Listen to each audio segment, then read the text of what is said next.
You're in tune to the FuseBox Radio Broadcast. Turn the music up inside my session. These folks gotta hear my message.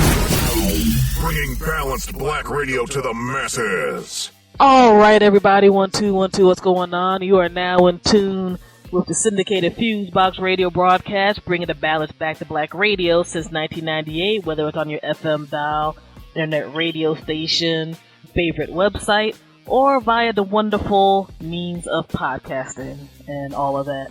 You are now in the mix with myself, DJ Fusion, and man, y'all know we've been in the mix doing a lot of interviews lately with various folks. We're getting back into that mode in 2016, and the lady I have on here, good lord, this makes me feel old. We have been I know. in touch for damn near, good lord, 15 plus years? Since the MP3.com it's gotta be era? a minimum of 15. Yes, MP3.com era, yes. And yes, that makes me feel indeed. old because there's some teenager who's like, what the hell is MP3.com? They have, they're thinking it's like, just MP3s. You know how you can just get MP3s now. You think about, how much the industry has changed, No doubt. since then. No doubt. Since the MP3.com days, a lot of folks know her for her great work in St. Louis and elevating St. Louis hip-hop. Various folks know her from her writings, with The Final Call, handsupdon'tshoot.com, making a bunch of complacent color types very angry on Facebook. And just so much more, man. Like, this is a very accomplished lady. Like I said, we've known each other for quite a while, and with the various things that are going on in the United States as of late, especially with the upcoming presidential and congressional elections, Black America is in a really, really interesting place, especially since the past 2+ years with everything that's happened from Trayvon Martin to Michael Brown to all the people, black folks and other people of color who have been killed unjustly by the law enforcement system, and just a lot of other stuff going on. We've been talking back and forth about really needing to get on there and talk about some things, and my girl B-Gyrl here on the line is based in the St. Louis, Ferguson, Missouri area, and literally ever since all this stuff started jumping off, we've been in touch and talking about a lot of things, and she's been one of those folks who's giving us a lot of information on the ground in regard to what was happening over in Ferguson, Missouri, and just seeing how things have, I don't want to use the term devolved, but that's all I can think of right now, from how the work was with feet on the ground, not just in Ferguson, but all over the United States and the world, to now where it seems like people want you to be more complacent within the system, as it were. It's a sea change I personally am not for, especially because it exploits the pain all these family members and people in various communities have been through.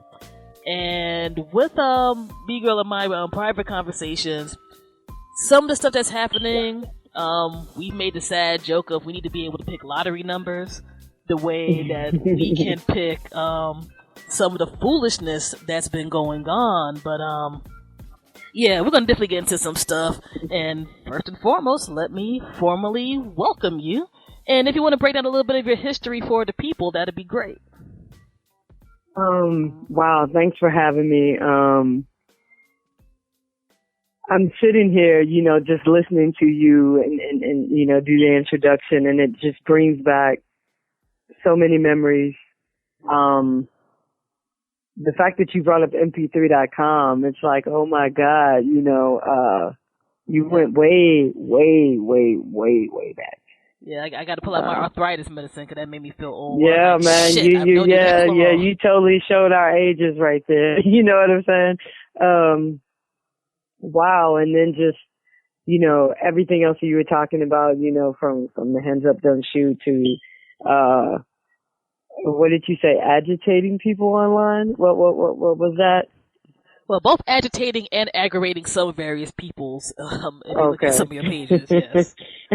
You're too polite. My background is just essentially, I mean, for people who don't know, I'm a hip hop head. I launched some of the first hip hop sites online. And when you look at where hip hop has evolved from that point in time, you know, and I know you are fully aware of this because you launched, you know, one of the first, and that definitely has to be the longest hip hop podcast. Just looking at how things have evolved, you know, over the course of, you know, the past 20 years. Mm-hmm. And it's just really, I don't know, man. It's just really amazing, you know, when you just to watch it evolve, to watch that evolve, to watch hip hop evolve, to watch this, new, well, I'm not going to necessarily say new, I'm going to say reemergence, you know, of social awareness, you know, within the younger generation, millennials. And just knowing how all of these pieces of all of these are pieces of a puzzle, you know, with where we are today and what we're trying to do. It's everything is intertwined. So, yeah, just listening to what you said, those are just the different things that were running through my mind right there. Ferguson, this is probably one of the first times I've really like sat and reflected upon it. Really don't get that many opportunities because we're living this all the time. You know, it's in real time for us. You know, there's no light switch where we can just flip it off and you know, turn it back on, you know, when need be. It's a continuous cycle. So just even sitting here talking about it, you know, it makes my heart heavy because I can remember sitting in front of my laptop and seeing, you know, this image on social media. You know, and at first I thought it was, you know, some Facebook spam or something like that. Mm-hmm. And I didn't really pay attention to it, you know, but then, you know, as hours went by, it was in my feed and more people were posting it and more people were talking about it. And, you know, I happened to like click on it to see, okay, what is this? And it turned out that it was Michael Brown's body. You know, he had been shot and killed down at Canfield and, you know, the Ferguson area, you know, St. Louis is in North County. It's a very, popular section. It's a main artery that connects the city and the county. It goes all the way downtown. It turns into different streets, you know, but it starts, you know, downtown and it goes across the city, across the city-county line, you know, all the way out to North County and then just beyond. So it's an area that, you know, people go through quite frequently. It's an area that during that point in time, it was like playing Russian roulette, like really, as soon as you cross the city-county line, it was on, like from Jennings all the way through Ferguson and Delwood. It's like you're playing Russian roulette. Are you going to get pulled over? You know, because somebody's getting pulled over. You're going to see a lot of people getting pulled over. A lot of people sitting outside their cars. A lot of people getting arrested. You know, the lights. So that was kind of the atmosphere and environment, you know, when Michael Brown and his friend were walking down the street, walking down Canfield, and Darren Wilson encountered them. Yeah, since I know for me, with everything with Ferguson, it was definitely hearing about it via social media throughout the day. And knowing the little bit I did know at the time, I knew that various parts of Missouri were volatile, to say the least, in regard to race relations.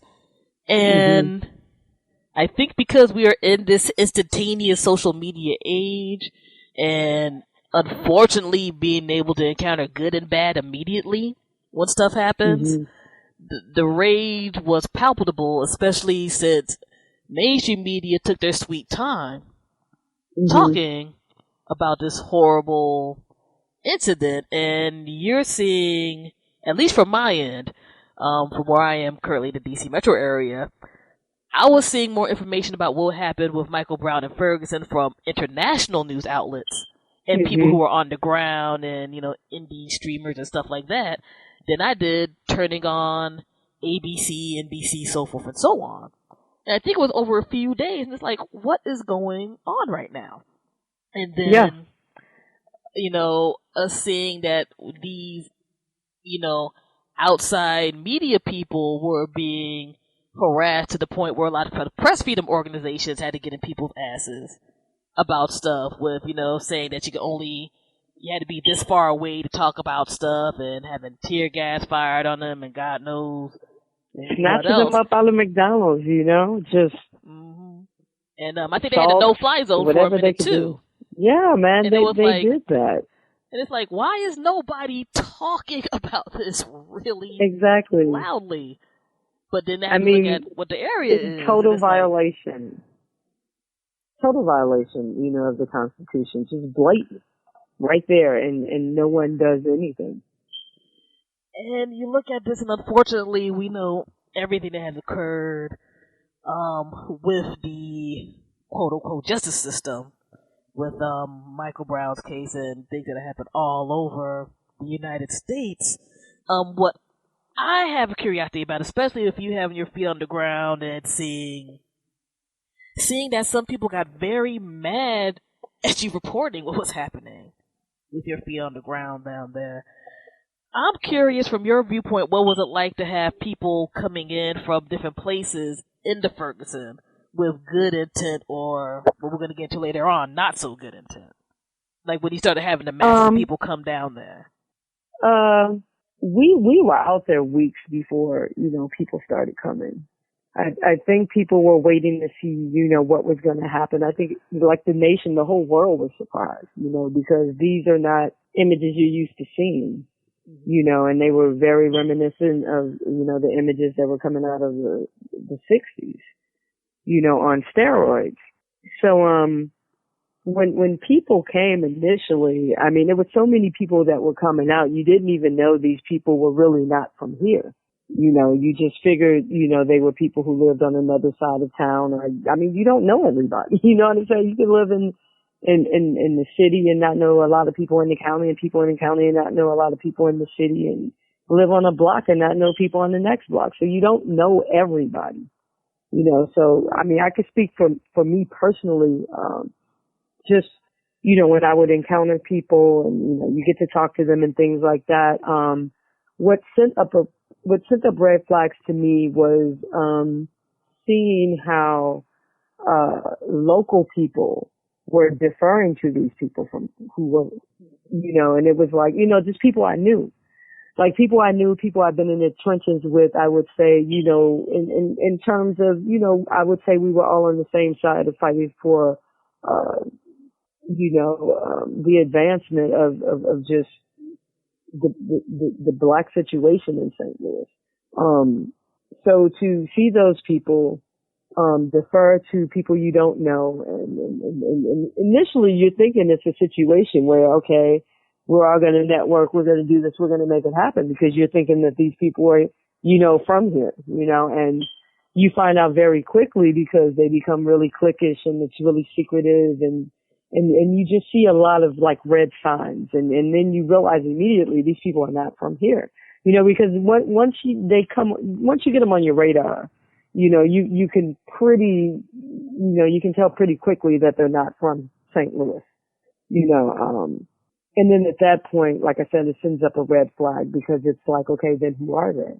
And if it's someone who came to help and they were sincere, that wouldn't be such a, difficult question to answer. Who funded you? Who sent you here? Who paid? Did you get paid to come here? Mm-hmm. And it's really something, because when you think about it, when you look at where we are right now, and I don't know if you saw the New Yorker piece that came out a couple of days ago. I was going to definitely ask some stuff about that one.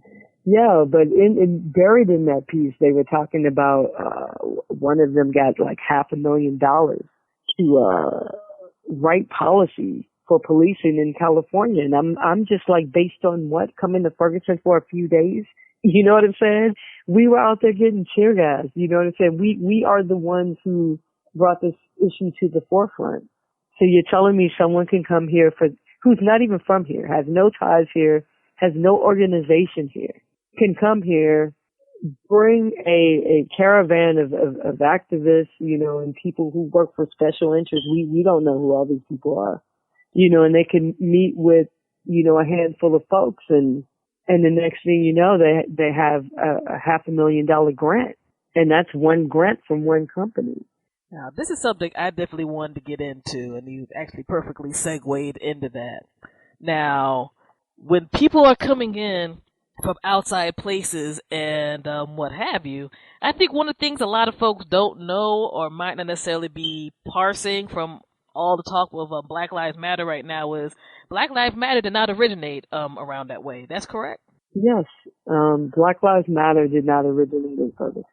Because I think right now people use it as an all-encompassing organization or cry because of the hashtag culture that we're in. I mean, you got to give them credit. They did it so smooth. There was a transition. It was so quickly. If you blink, you probably would have missed it. They came to Ferguson. They grabbed some Ferguson faces.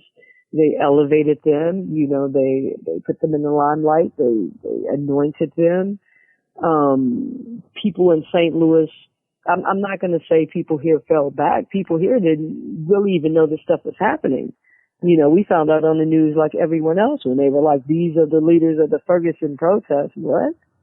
We had no leaders. It was a situation where, people just came out. Everyone had their own reason for coming out. We were just all unified. Everybody wanted justice, and that was our main goal.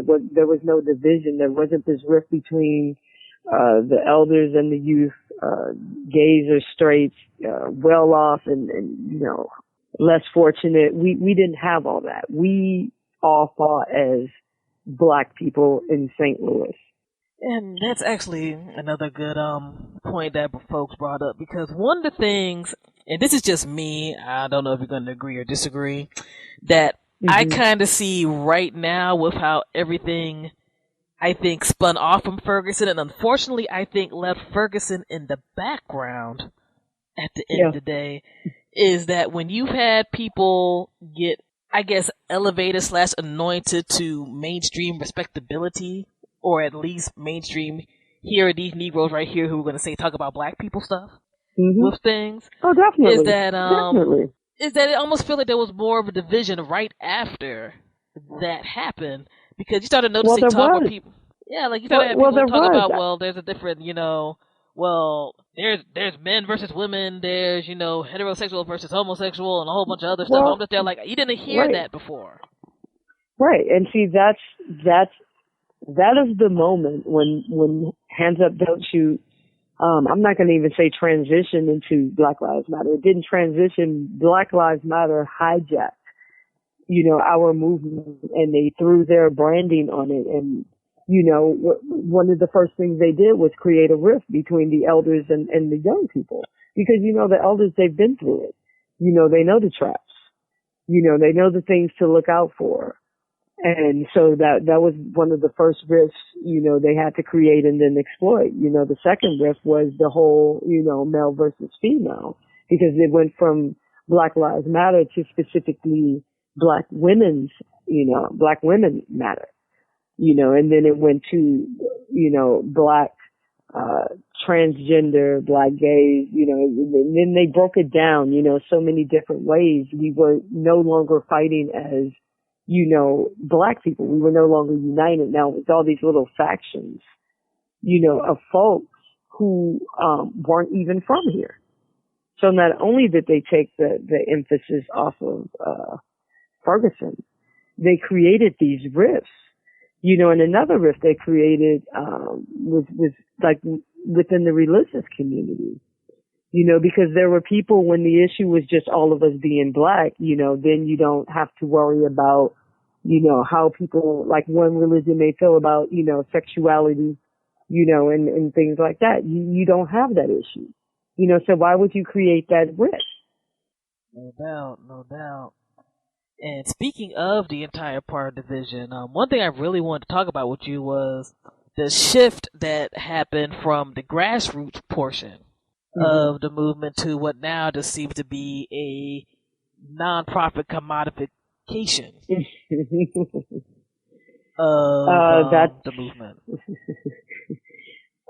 That's something else that happened. When they came, you had protesters create nonprofits. And it's not that these people were nonprofits beforehand.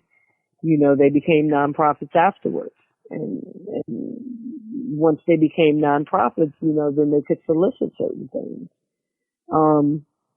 The problem is, where's the money? Once again, where's the money? How much money did you get? Where did it go? What is it going towards? And what do you have to do in exchange? And everyone has a nonprofit now. Everybody, they have a nonprofit or some type of organization or some GoFundMe or some PayPal for donations or some fundraiser, and there's no accountability. There's no public paper trail. And this is one of the things that was one of my major beefs with certain stuff, again, for me from the outside looking in. Because I remember it was like maybe about 6 or plus months ago, there was, actually I remember we talked about it because everybody got this press release about it. And it was talking about Talib Kweli and a bunch of other folks doing things under a nonprofit for Ferguson. Mm-hmm. But when you have folks like, okay, this money got donated, where's the programs? Where's the money? Because they had everything from, I think, like a revolutionary school to various programs, stay out of crime and all of that. Like, people got supremely pissy when these questions were being asked because, again, it's a lot of money. And for me, looking at stuff, I'm like, when you talk about people like, here's, 6 figures plus getting donated to things, like from the information that you were able to get and receive and talking to community folks, did any of this stuff ever happen? Because we don't hear anything on the national level about these programs that's going to happen in Ferguson. You didn't get the follow-up press release? Because I was going to ask you to forward it to me, that detailed all of this, and complete with photographs and a lovely website, where people could go and check, all the wonderful things they did. And of course I'm being sarcastic. No.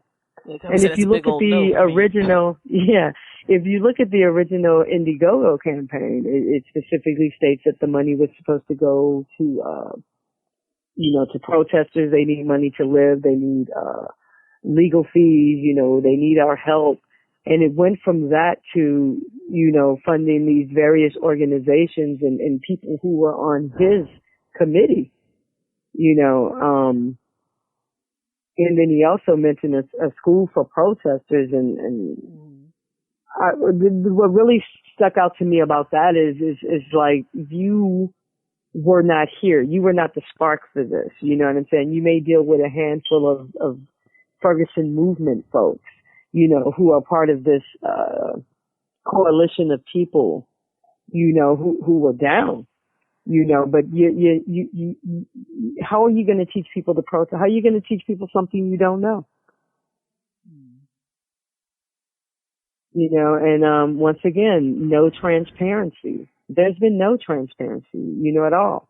When it comes to, money, or where these people came from, whether or not they were sent here by certain folks, who's paying them, what are they being paid to do, what organizations are they associated and affiliated with,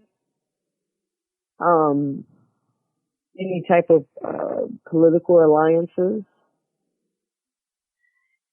And that to me is just very much the frightening thing about all this, because when we talked about the Talib join and that Indiegogo campaign, I remember getting this big professional press release and all this other type of stuff. And then it was like, oh, money got donated. That's awesome. Where is it?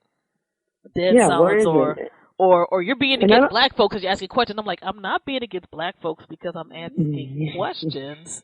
I'm being a smart black person because I'm pretty damn sure that those folks who are like, need this bail money or actually want to have this, proposed independent school of thought would like to know what's up. You know what I'm saying? And there's not even a website for this stuff. You know, Yeah, any jackass can go on Squarespace and make a it's website. You know what I mean? It's a anything goes kind of thing. There's no updated information. You know, there's no centralized location. There's no legal fund. You know, there's no mental health fund. You know, you look at the young brother who killed himself in, you know, at the South Carolina state capitol. You look at Sandra Bland, and we still really don't know what happened to her. But we do know that if she were bailed out, you know what I'm saying, that she would still be alive today. You know, but there are no resources for the movement. You know, there are just, I don't know, there are just people we're supposed to follow. You know, people we're supposed to live vicariously through. People we're supposed to feel, you know, represent us and, you know, they make us feel good. They make us cheer. We see them on TV, you know, but the reality is, there hasn't been any justice for any of the families. I don't know if most people are aware that, Ferguson didn't settle with the Brown family. They're actually going to have to go to court. You know, you look at the cases where, you know, there have been settlements, like with the Freddie Gray case and with the, what was his name? Samuel Du Bois? Yeah. What was his name? Yeah. There was a settlement in his case and in other cases. But there's not a settlement, you know, here. You know, we are still fighting. We're still going through everything that we went through before. There hasn't been any change. Ferguson hasn't even signed the, consent decree with the Department of Justice. All of the same people are in power. Mayor Knowles is still in power. Bob McCullough is still in power. The whole political structure is still intact. And that's one thing to me that's just very frightening about all this, because there was such a huge movement on what seemed like multiple fronts post-Ferguson. And now we're sitting back and it's just they're like, well, where are we right now? We see, you know, some folks getting their PR and all of that. We have some people running for political office, which I will get into in a minute, because as a person living in the D.C. metro area, it kind of rubs me the wrong way more than a little bit. You see people, you know, still doing the speech award tour thing and all of that, but it's like ultimately, you forgot the people who are running from tragedy to tragedy, you know, with posting the selfies, and it's just disgusting. Like, seriously, it's really tacky. It's exploitive, but it's exploitive on, I mean, that's not even a strong enough word, you know. To me, that is being really respectable. You know what I'm saying? Like, please help me out here. Give me another word. No, that's how I feel, honestly, when I look at stuff like this. I mean, it's that way already, but it's that way even more so because the progress that could have been made, to me, has essentially been squandered, partially due to some people, this is my personal opinion, not wanting to interrupt the gravy trade. We in the black community, and I'm sure in other communities, have a thing where people kind of just feed off of other folks' pain and get a chance to eat. From my viewpoint, you know, this isn't saying that some folks have not done some good at various parts or whatever, but when it seems like you're trying to get that I'm the Negro who talks about black people's issues space on TV and everywhere else, and you know, you're putting yourself up as the one, the only, and everything else, or we're the main people, kind of screw everybody else who put in their work. It's just a horrid thing to me. And then when I see a lot of people, I think purposefully, trying to co-opt into systems and with groups that really don't care about you besides being there like, here's our good black person. There's an issue. Like, I remember we were talking a little while back, and even though I think the Washington Times 99.9% of the time is a rag of a media site, definitely. They had a very interesting point when things were first jumping off, and they were talking about the Black Lives Matter organization getting funding Mm-hmm. from various big Democratic resources, including George Soros. Mm-hmm. And I remember folks being so pissed when that information came out. And for me, it was like, partially it was like, well, if you're actually doing something, you're not just, being somebody's puppet, you shouldn't really be pissed. And secondly, information is information is information. Now, they might try to throw this out there as an attack mechanism, and to a degree it worked, but that was still money that came out, and then other places were like, yeah, we can co-sign this. This isn't them, like, pulling info out their ass. This is a thing that occurred. And when you have people coming from outside places to do stuff, I think we don't necessarily like questioning things because we get wrapped up in emotion sometimes.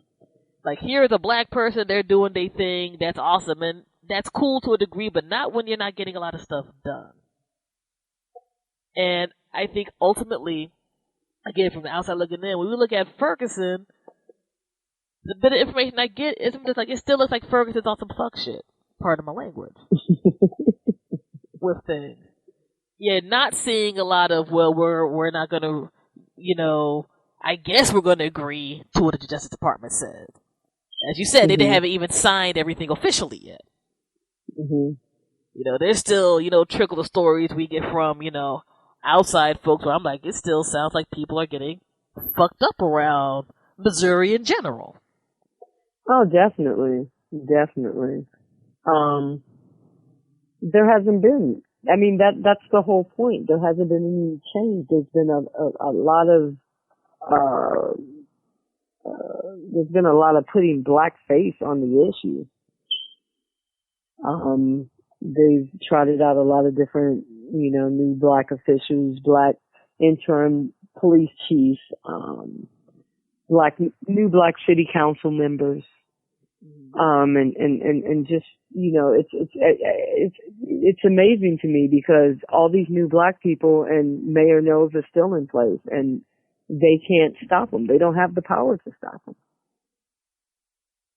So for Mayor Knowles to appoint people who are just extensions of him, black people who are extensions of him, we're not, I mean, that's not the point. They all have to go. And what's upsetting to me is that there's so many black people in position who are willing to play those roles.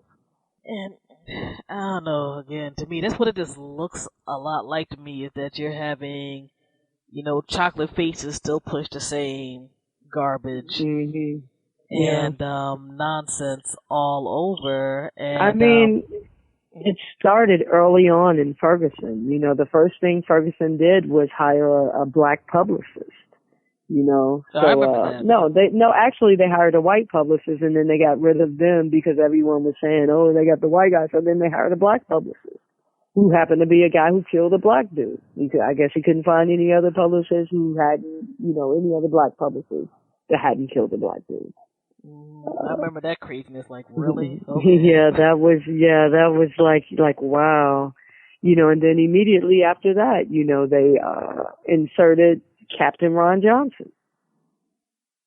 And people were like, oh, he's from Ferguson and he's black and he understands our struggle, but he works for them. He works for the state. He works for the establishment. At the end of the day, it's his job. He's not going to be on our side. He's not going to not do what he is ordered to do. So putting a black face on the supremacy, it's still systemic. You know what I'm saying? Just putting a black face on it doesn't make it black power, especially when blacks don't have any power. And he didn't have any power. There are people who will say, well, maybe things didn't get as bad as they would have if he wasn't in that position. But that's the woulda, coulda, shoulda. You know what I'm saying? Is the glass half empty or is the glass half full? Word up. And now looking at some of the political moves people are making, I know particularly with D-Ray here in Baltimore, with the mayoral, race. It's one of those things I'm looking at. I'm like, we can make differences in the system as well as outside the system. I think you had to do both. That's what history to me shows. However, it just feels very opportunistic to me. Yeah. Like, I'm the black guy who talked about black stuff on TV and blackity black, and I'm here now. And by the way, I'm being backed by the same, people who are trying to get Bernie Sanders campaign popping. So you got to ask yourself, I mean, how did all of this come about? Is that what the whole point of you, like, going out there, is that what that was for? You know what I'm saying? To put yourself on? Is that what you were talking about in all of these meetings? Where you were supposed to be meeting on our behalf? Because, I mean, what happened to the campaign zero? You know what I'm saying? There's been no change in Ferguson. So is that just dead? When you look at Chicago and Rahm Emanuel is still, in office. When you look at Baltimore, you still have the Freddie Gray trial. It hasn't been resolved. I mean, so when does he squeeze all of this in? Not to mention all of these other cases that are still, up in the air. And this is one of the things I just look at in general that has come from Ferguson that has been, for me, just looking at it, because we're in this 24-hour information cycle, not just news, but just streams of information.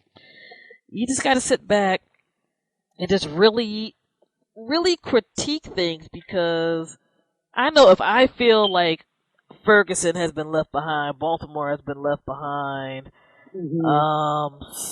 parts of Florida have been left behind, so many places have been left behind when things have happened and occurred, and, people, I think, are in the hush money mode now where they're like, we better settle before it gets to a trial with a lot of things.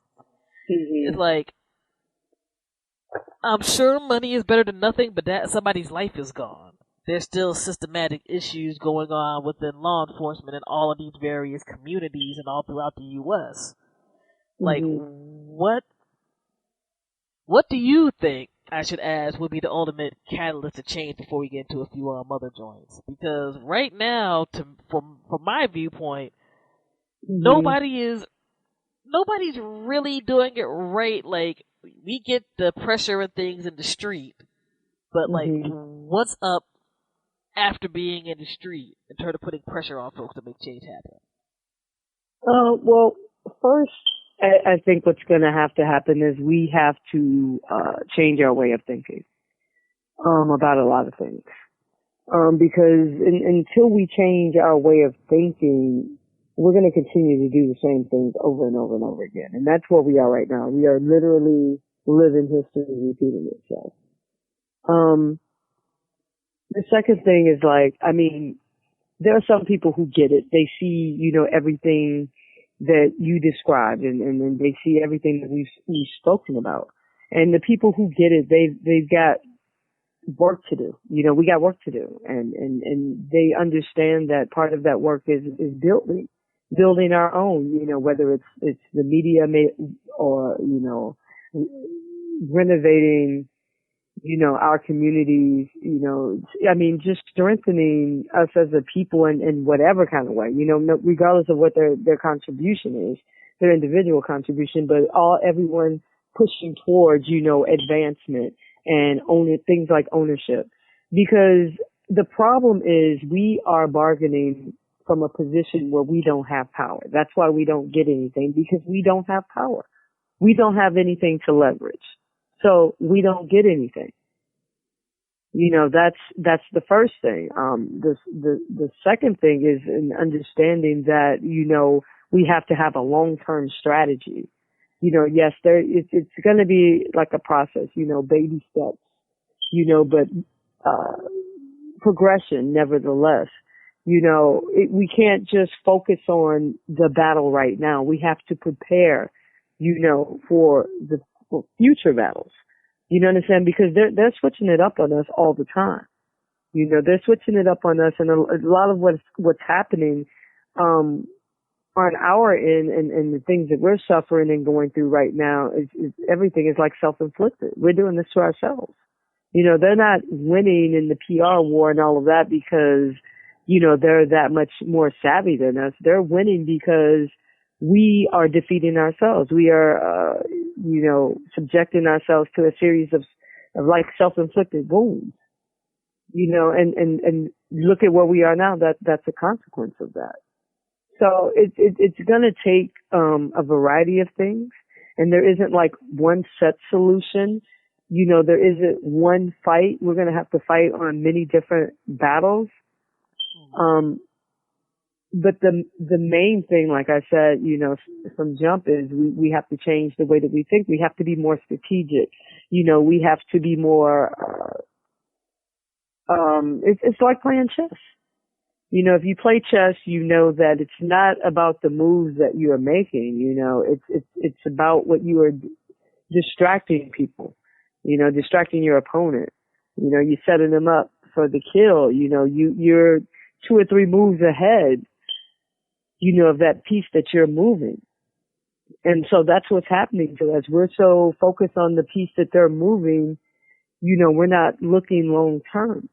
Oh, Bill, I definitely can agree with all of that. And perfect transition. I think one of the ways that right now the multiple movements at large, I think, are hurting themselves is trying to engage in revisionist history live and in living color in front of everybody. You mentioned the Jelani Cobb article that dropped by the New Yorker earlier this week. People can check out The Matter of Black Lives by your favorite search engine of choice, and I'll link that to the show notes when we have this posted up. Okay. But when one sits back and looks at this article, I think actually it's stepping kind of lightly, my personal opinion, but it definitely gets into some stuff where it's just they're like, yo, y'all are fucking up because you can't even keep secrets quiet. You know what I'm saying? You can't keep fuckery quiet. And it's not just from this article, which breaks down a few really interesting things, but also I think a lot of folks don't know how to just keep stuff in their own circles. Like, like the old folks say, don't put all your nonsense on Front Street. And then be mad that people are talking about it later. Like, I never in a million years would have thought that a whole bunch of civil rights people are going to be bitching at each other on Twitter. Or bitching at people who feel like I have a question or I'm disagreeing. Or something. I would never in a million years guess that corporations would give these people millions of dollars who are on Twitter doing these things, you know, and talking about their, you know, fighting for justice. I mean, so is it just that anything goes? Is it just, this is comedy for them? Is this, entertainment? You know what I'm saying? There are no standards, just give them money and let them run loose and not be held accountable. I mean, like, what is going on here? Because it doesn't make sense to me. Like, it's one of those things that's just very, very bizarre because at least, I think especially the past maybe 2 to 3 months, there's always somebody on my Facebook like, you see this bullshit on Twitter where these folks are screaming on each other? And then it's just like, oh, yeah, they are. And it's just really minute by minute. Huh, okay. So-and-so don't like so-and-so. Well, you got paid this. Well, you got this under the table. They're like, what are you doing? What the fuck? Y'all got real issues. And stuff that y'all supposed to be talking about and representing, and if y'all need to visit each other, use a phone. Let Instagram and Twitter go. They can't because they have followers and they're posting for likes and followers and to be in the limelight and to get into news headlines and to have people talking about them. The fact that we're talking about them right now, you know, none of these people were like on the radar to this extent before, you know, Michael Brown was killed.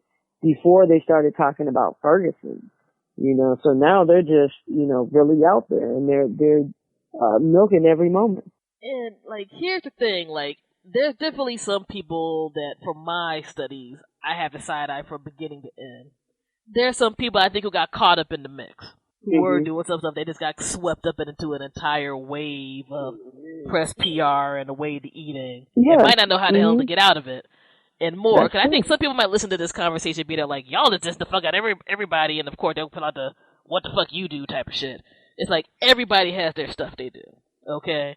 Like, the lack of people wanting to hear criticism, or maybe you should want to research some stuff before you co-sign it 1,000%, I think has been kind of a cancer that has occurred.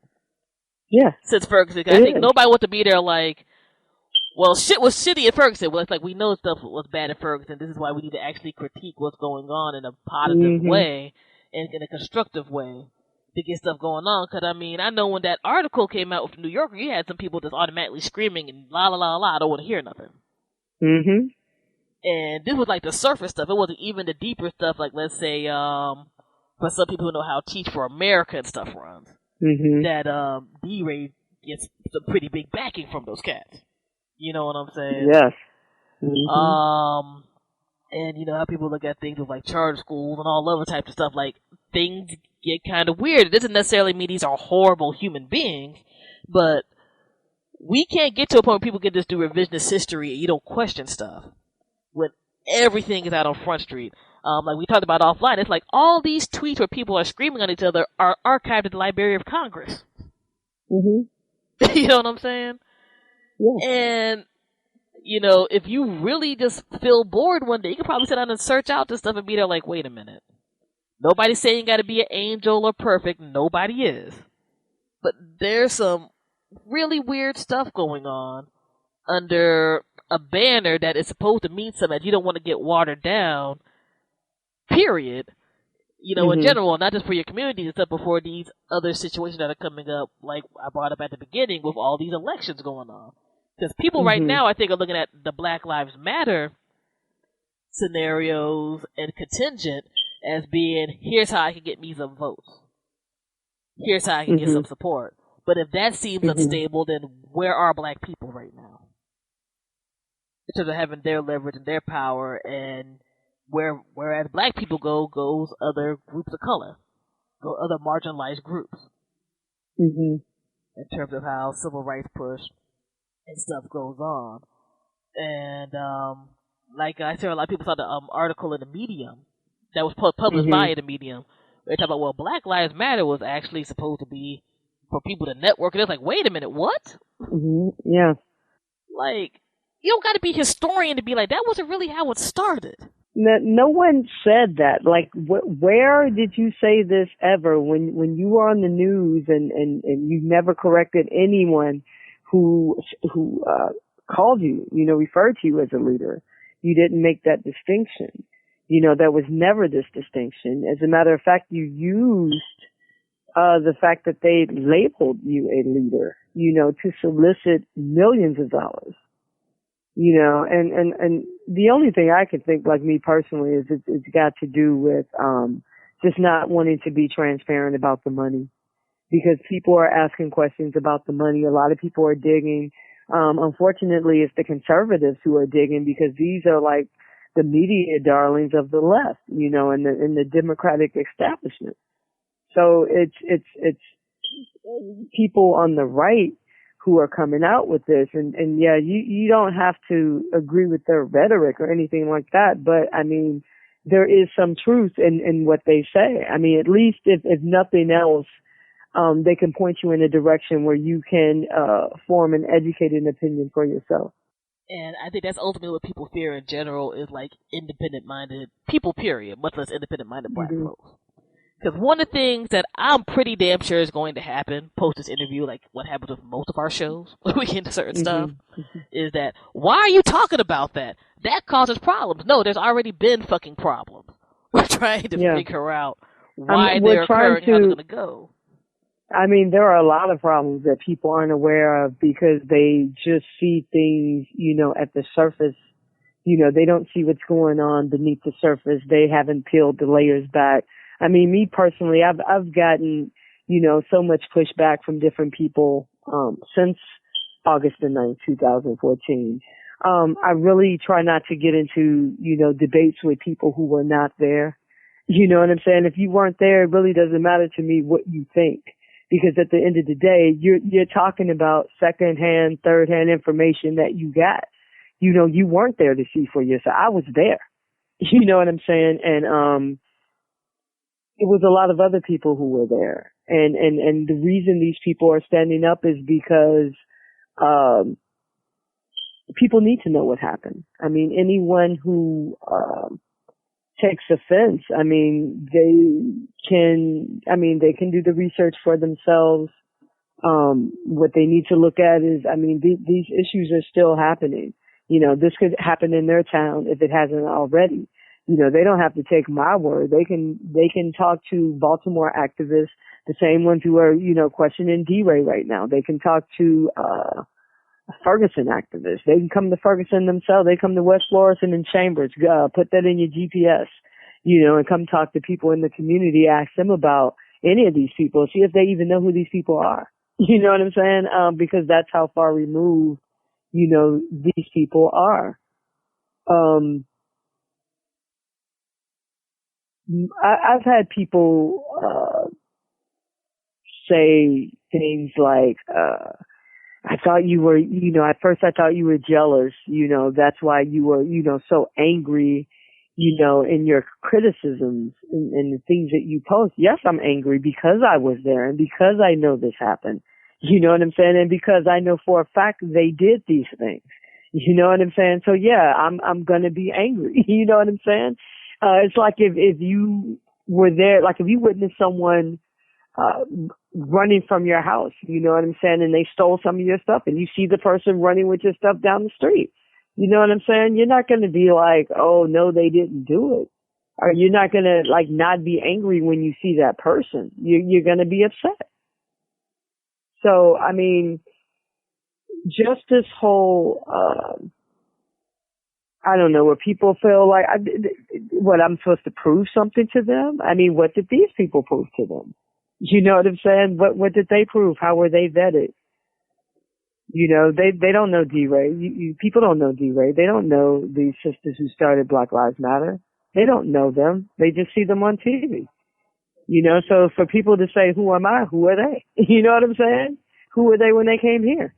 You know, no one, if I'm telling you I don't know them and you're hearing this from activists from LA to Baltimore, then, you know, obviously there's a problem. And it's a problem that needs to be addressed, because you can't have a movement where there is no transparency or accountability. And I just don't believe in this whole we have to be PC correct about it, or we have to be respectable about, you know, how we get at them. You know, Ferguson, we ain't about that. You know what I'm saying? When you out there getting tear gas and you're going through all of that, you have surpassed that point. You know what I'm saying? We're coming demanding answers. The same way, you know, we stood out there and we demanded answers on August 9, 2014. And I think that's what the ultimate frightening thing about a lot of this is for me, is like people just don't want to even ask questions. Nobody's saying that you got to shit on everybody and the good that, you know, various folks have done or could have done is negated or anything. But I think it is a legitimate question to be like, who are these folks? You know, where are they from? What they doing now? What did they do beforehand? Mm-hmm. And, you know, how ultimately at the end of the day are you helping people? I don't gotta like any fucking body if they're helping somebody out. Can we ask why is it they have not contributed any of this money into the movement? I think that's a very big question. You know, why isn't there a national legal defense fund? You know, why isn't there mental health? You know, why isn't there some type of support system for protesters who come from out of town, or people who come from out of town just to work? You know what I'm saying? To assist. I'm not talking about people who come to co-op. I'm talking about people who actually come to help. You know, and supplies and I mean, so many things that people need. You know, it's just amazing to me that, they get money. You know, they get grants. You know, I'm sure they get some type of salary. You know, if they don't, they have the grants. You know, I'm sure these chapters are getting money. You know, and I just don't think it's fair that all of these people who, were not from Ferguson, who did not make the sacrifice that the people of Ferguson made, were able to come there, co-opt the efforts of that community that was fighting for justice for one of their own, you know, and then to walk away, you know, with millions of dollars. And then also who, I think, affiliates under the banner Black Lives Matter. I mean, it's perfectly confusing. It's perfectly confusing. Like, it's completely confusing, and it's crazy because you had the folks who were just there like, well, this is an overall, nebulous, movement / slogan. You got folks who are like, well, here's the Black Lives Matter organization, and that stands for this. Here are the people who are like, we co-sign political people. Here are the folks who are like, we don't co-sign political people. And for me, even on the most basic level, it's like, well, what the fuck is this? If somebody says Black Lives Matter, what does that mean? I think, as with Heads Up, Don't Shoot and other things, it just almost got co-opted to trying to, the message got watered down. It did. To the point of this nebulous emptiness. And it's a sad thing to see so much passion and, mental power and spiritual power and everything else just kind of be there like, well, what is it? It's a thing that has even some more Negroes than that, in it. it was the unity, because I never thought I would see that type of unity in St. Louis, or maybe even with black people. You know what I'm saying? Because it was a unity that was there, and that's the biggest loss.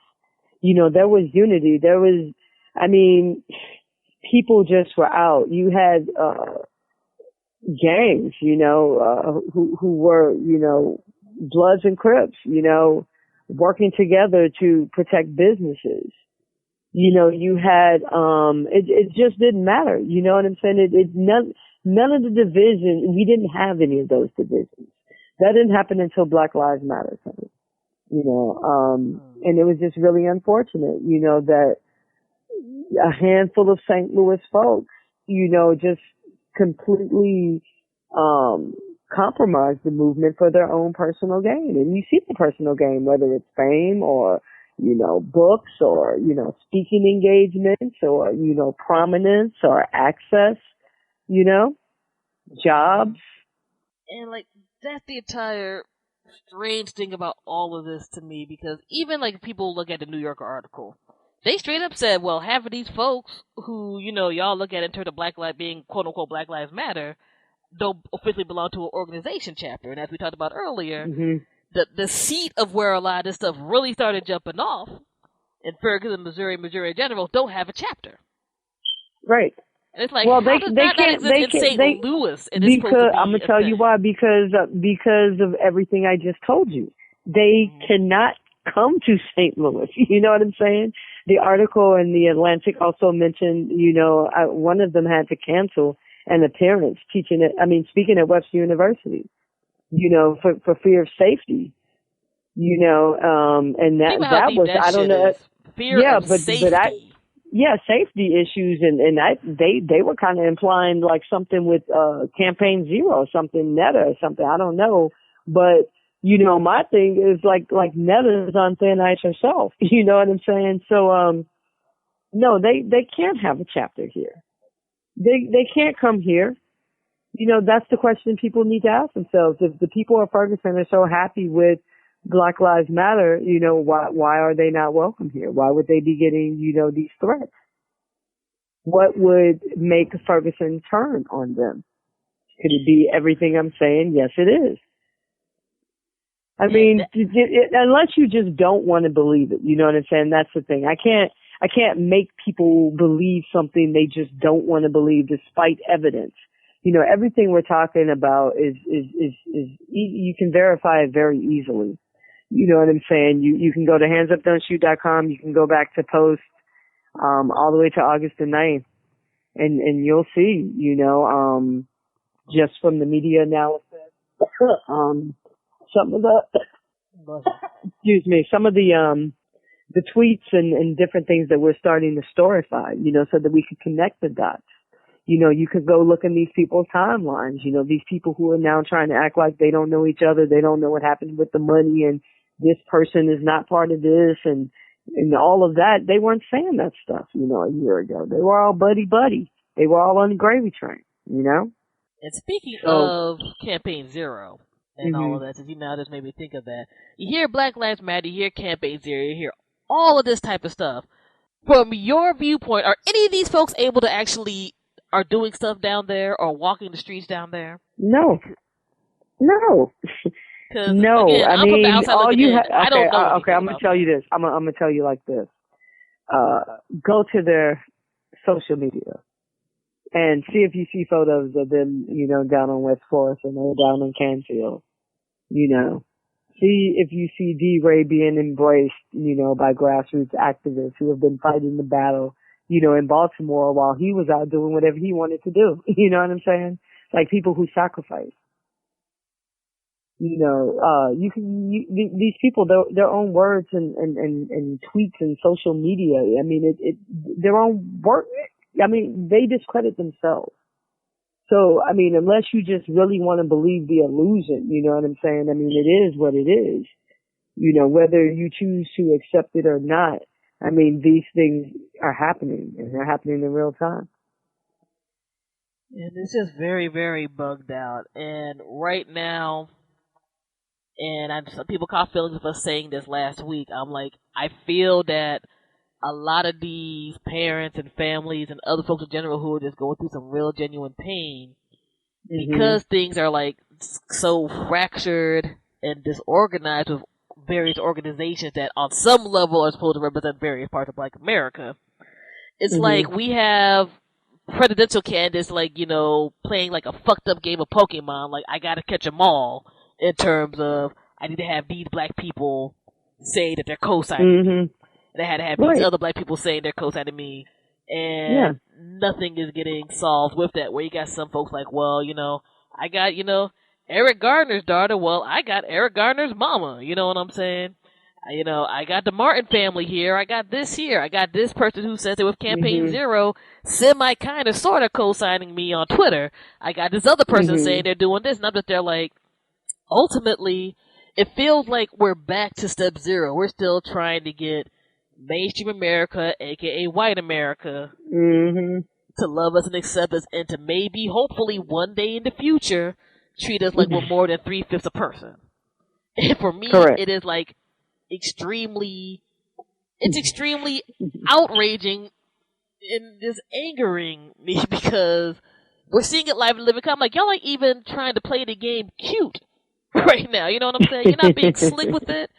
You're not doing nothing. When I see a person like D-Ray, who is not from the Maryland area, decided not just roll in the Maryland, period, because there are plenty of other, places where Black folks are all over Maryland, of different socioeconomic backgrounds. But to go to Baltimore, where shit was literally on fire about a year ago, with Freddie Gray's murder by the police and all of that, to be there like, oh, hey, I'm going to come in and play Super Negro, and I'm going to be one of the people running for mayor. Not just as an independent, I mean, but he under the Democratic machine. It's like, what's like, this is not a game. What is going on? Well, I mean, you got to look at it like this. He has some roots he wants to exploit. He's been there to DC. He got bit by the bug.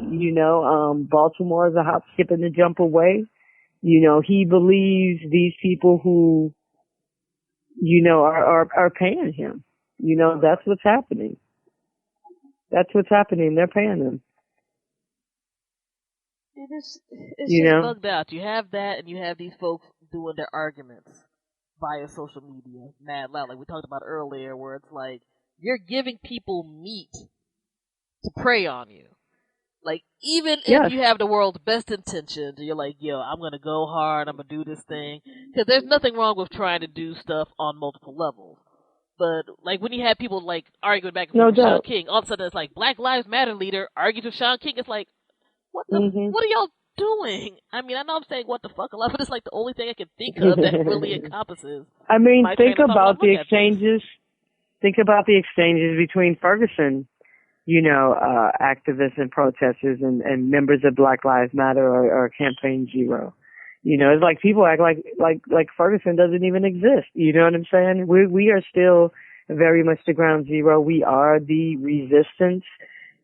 Things are still progressing. It's not mainstream. I think what's happened is like people who are like really like down, you know what I'm saying? Because it's almost to a point where for some people it's a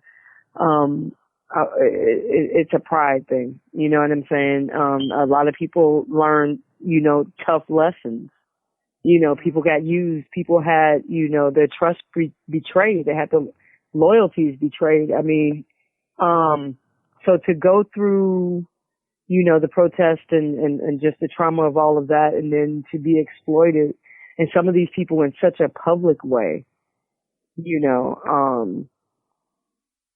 people are still feeling that, and that gets, that's the motivation, on top of the motivation that they already had. I mean, I critique Ferguson activists as much as I critique Black Lives Matter or Campaign Zero, as much as I can critique the establishment, as much as I critique Obama. But one thing that I do have to say about Ferguson is Ferguson has heart. St. Louis people have heart. They fight. They do fight. It's not just a situation where they're just talking about this, because it sounds good. They were out there. They were getting, tear gas. They went through that. They didn't get paid to jump on stage and snatch a mic. They weren't getting paid to get tear gas. You know what I'm saying? They were out there because, they believed, in their cause. They were out there because, they realized they could be Mike Brown. They could be the next Mike Brown, or they might have a Mike Brown in their family. So, it's, I don't know. It's when you think about, all of that, and you look at where we are today, and you see that, I mean, I can't even really say we've come a full circle, because we still have to see how this is going to play out, the rest of the year and throughout this election cycle. But it just seems like so many things are happening rapidly. You know what I'm saying? And even things that are starting to like slowly come out, in the left leaning media, like the Atlantic piece. And I don't know if you saw the alternate piece about D-Ray. Did you see that piece? I have not seen that one yet. No, I haven't. Okay. I just read it. Oh, wow. It's wow. I'll send it to you. I'll send it to you. But, yeah, that was another piece. So, it's starting, and it's only going to get worse. So you got to think about, it's already a circus right now, so can you imagine the closer we get to an election? Can you imagine, I mean, what if we have these brokered conventions, what if the Republicans are, you already know that's going to be a circus, but the Democrats, it could be a circus too, because what if Bernie doesn't concede? What if Hillary doesn't concede? What if the super delegates, back one over the other? So can you imagine that type of environment with this whole circus atmosphere going on, like already within the movement? It'll just be a free-for-all. And this is ultimately the frightening thing to me, because it's like, yes, we can talk about people from the outside doing stuff all day. It's like, yeah, we know COINTELPRO 2.0 is going down. We know it because, again, we live in this social media age where people are doing enough research from, various publications where they're like, hi, we got these papers. We'll summarize them nicely for you. We'll even connect you to them if you want to sit down and read them for a minute. But we got to look at what literally to me is the cancer within our own community. And that's people who are taking advantage of legitimate concerns and hurt and pain to just get a come up. To get a basic check, to essentially get some coin from people, and I think ultimately, because we've been talking about this so much offline and just with the way our schedules are, we've never had a chance to connect to really talk about this in a public forum that is needed, that this type of stuff had to get out there, because I think even when things were really going on, you only heard from so many people about what was happening in Ferguson. Man, it was hundreds, thousands of people out there. It's like you did really think it's a coincidence that it's the same handful of folks. You know what I'm saying? I was out there, people like to say they were out there from day one. Day one, I wasn't in Canfield. I was outside the Ferguson Police Department, demanding accountability right there from jump. It's just... you couldn't script this stuff. It's like a very bad Saturday Night Live skit. And, again, it's all just rolling out in public, and for me to see this stuff in public and at least once a week with somebody on a personal or social network level, It's like, what is this you're talking about? It's like, it's here. I'm not making stuff up. I wish I could write this well. I would be probably living a different life right now. Like, this stuff is right in front of our damn faces. Like, you got a Twitter feed. Click on this. Yeah. I'm not going to, like, half I mean, I coming tell from people, radicalsource.com. It's coming their from the own Post. words discredit them. Their own words, posts, tweets, all of that. And I even think some of these folks who, again, might have good intention or might get caught up, they don't know what they're getting into. Like, for me, with D-Ray in Baltimore, I'm like, bruh, you don't know what you're getting into. Because the Democratic machine here in Maryland is crazy. You already got people coming at you for your ties with Teach for America and their particular agenda of what they do with schooling. And it's just like, this is just the beginning. They really don't like you. You're being used. And I think what's the most frightening is a lot of these cats might feel that they're getting the upper hand on people who've been doing this type of thing since time immemorial. Like, you don't think that you're going to be this, you think you're going to be the special one. Yeah, they all think they're special because they haven't studied, so they don't know that this is like how they do. They come at you a certain way. They isolate you, they make you feel special. I mean, Al Sharpton, I don't know if you remember this piece or if you saw this piece. I think it was I want to say the New Yorker, but maybe not the New Yorker. It was in some piece where he was talking about, the movement in these particular people. And he said, it was like the relationship between a pimp and a hoe. And I'm like, what? Like he actually said that. Like that was actually in print. They quoted him where he was talking about how, they make him feel good and gas him up, essentially. And I think if anyone knows about, feeling good and getting paid off of that and all that, I think Al Sharpton would know. Yeah, I'm about to say, he'd be the one to know game. After all the time, love or hate he him, would he would know game. And this is just a scary thing about all this to me. Like, you see some people, I think, who are getting wise to it or don't want to be involved, like that young sister from Chicago who was supposed to be a part of that gathering of people. She was just there like, nah, I don't want to be used as a photo op. And that's that. And seeing people have their various feelings on that. I'm like, well, she's an independent woman. She can have whatever opinion she wants to do. But also,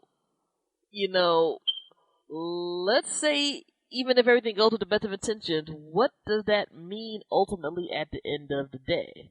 Especially if you haven't seen change occur. I personally felt a young lady was mad because she probably like, I ain't seen change occur. I've been living in the Crooked area forever. Yeah. And not much is happening, And I don't, nobody knows what the future brings or is going to hold.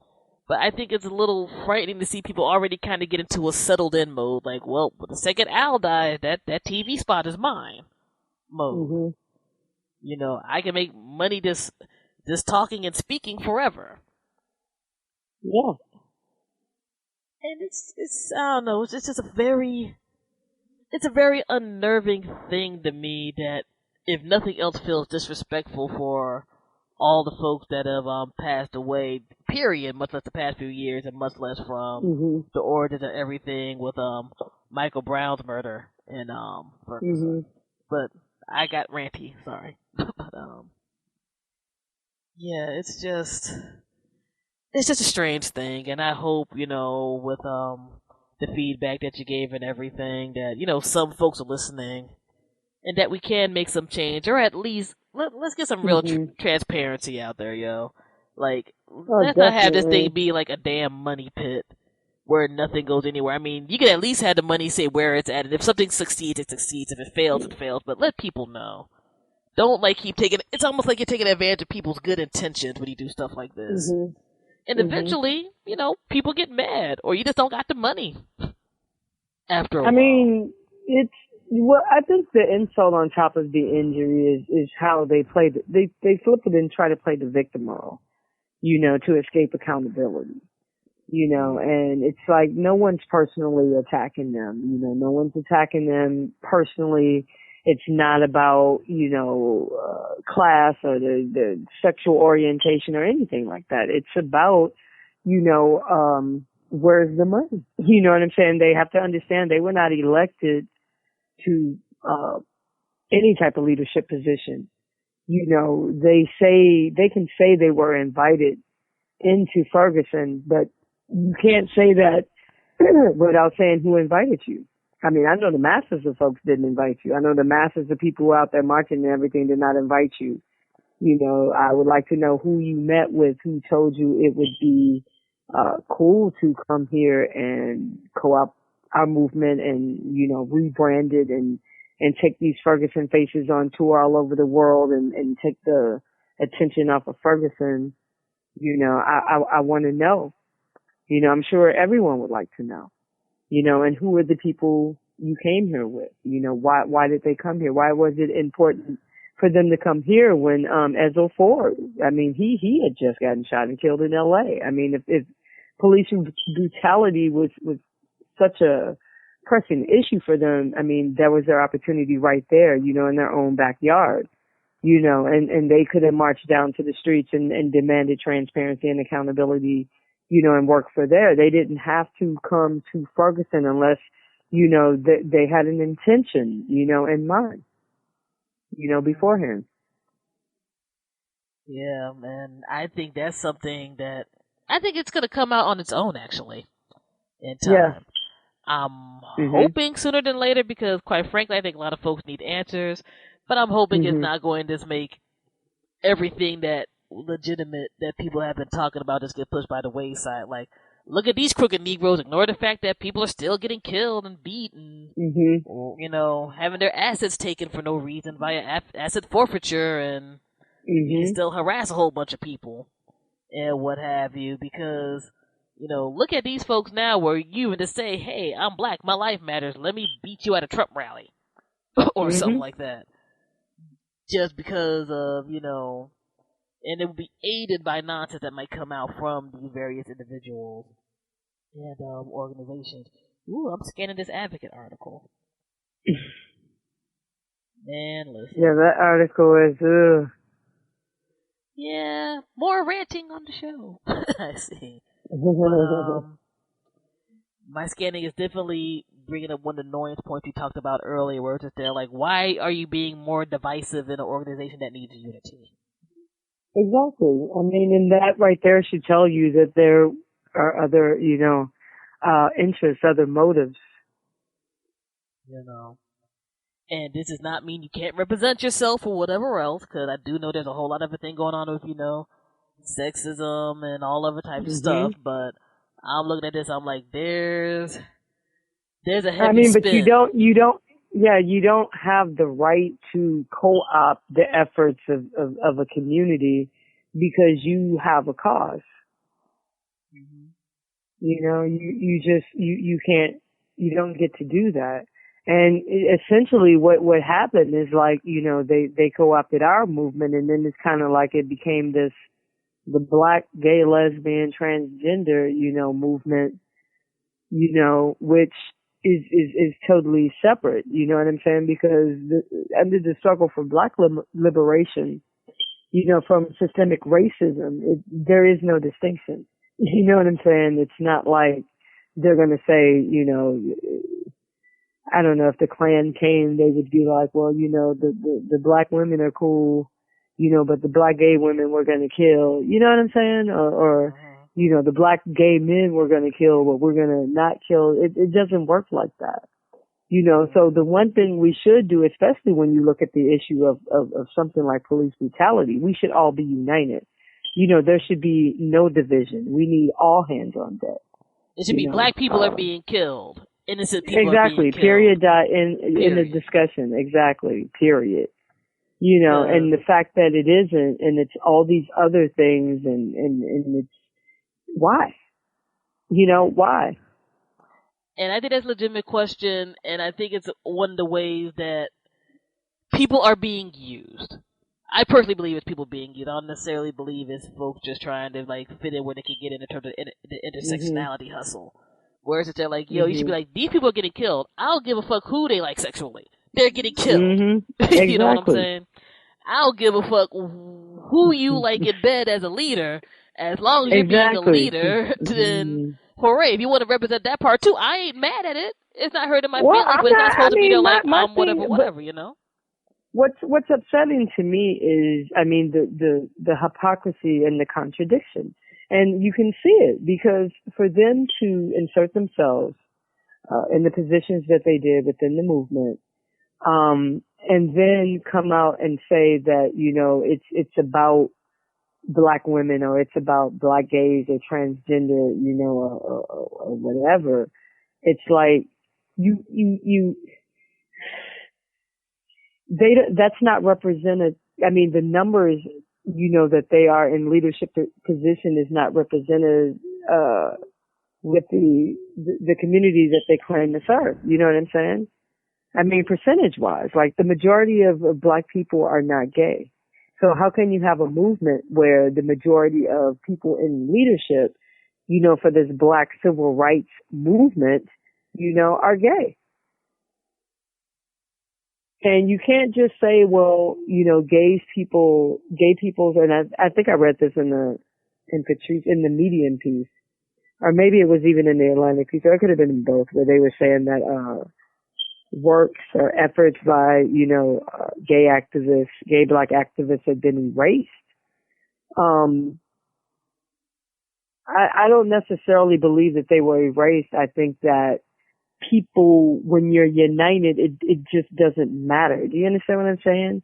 It doesn't matter because you have unity. We're all black. We're all fighting for black issues. You know what I'm saying? Across the board.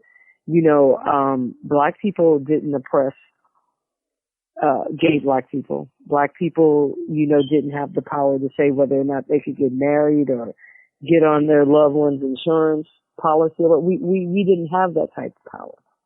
You know, so for them to come in and just completely take over our movement, you know, I feel like that's as oppressive, you know, for us as the establishment. You know what I'm saying? Because these people don't represent us. They're not even reflective of us. You know what I'm saying? Not even in the numbers. You know, and that's just strictly talking from, I mean, remove the emotion because I know that what I just said is probably going to be upsetting to certain people. And it has nothing to do with whether you're gay or not. What it has to do with is if you are in a leadership position, you know, whoever's in that leadership position, they should be represented, at least proportionately, you know, with the people that they claim to represent.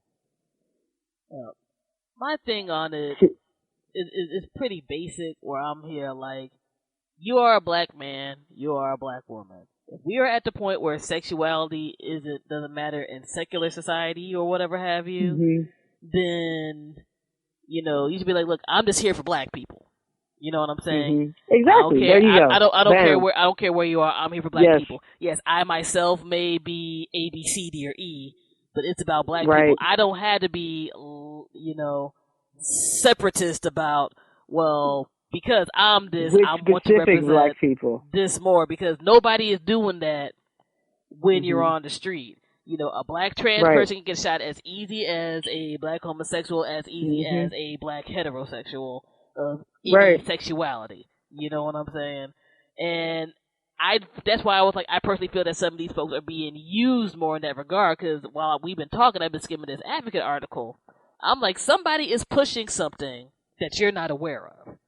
You know what I'm saying? In regards to this. Nobody's saying you can't be there like, I'm a black gay man. Nobody is saying that. It's 2016. Who the fuck cares, in all honesty? You know what I'm saying? If you really want to be hit brass tacks.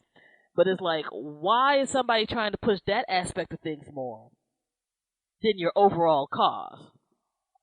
Well, that and what gives you the right to come and hijack someone else, what someone else has going on already.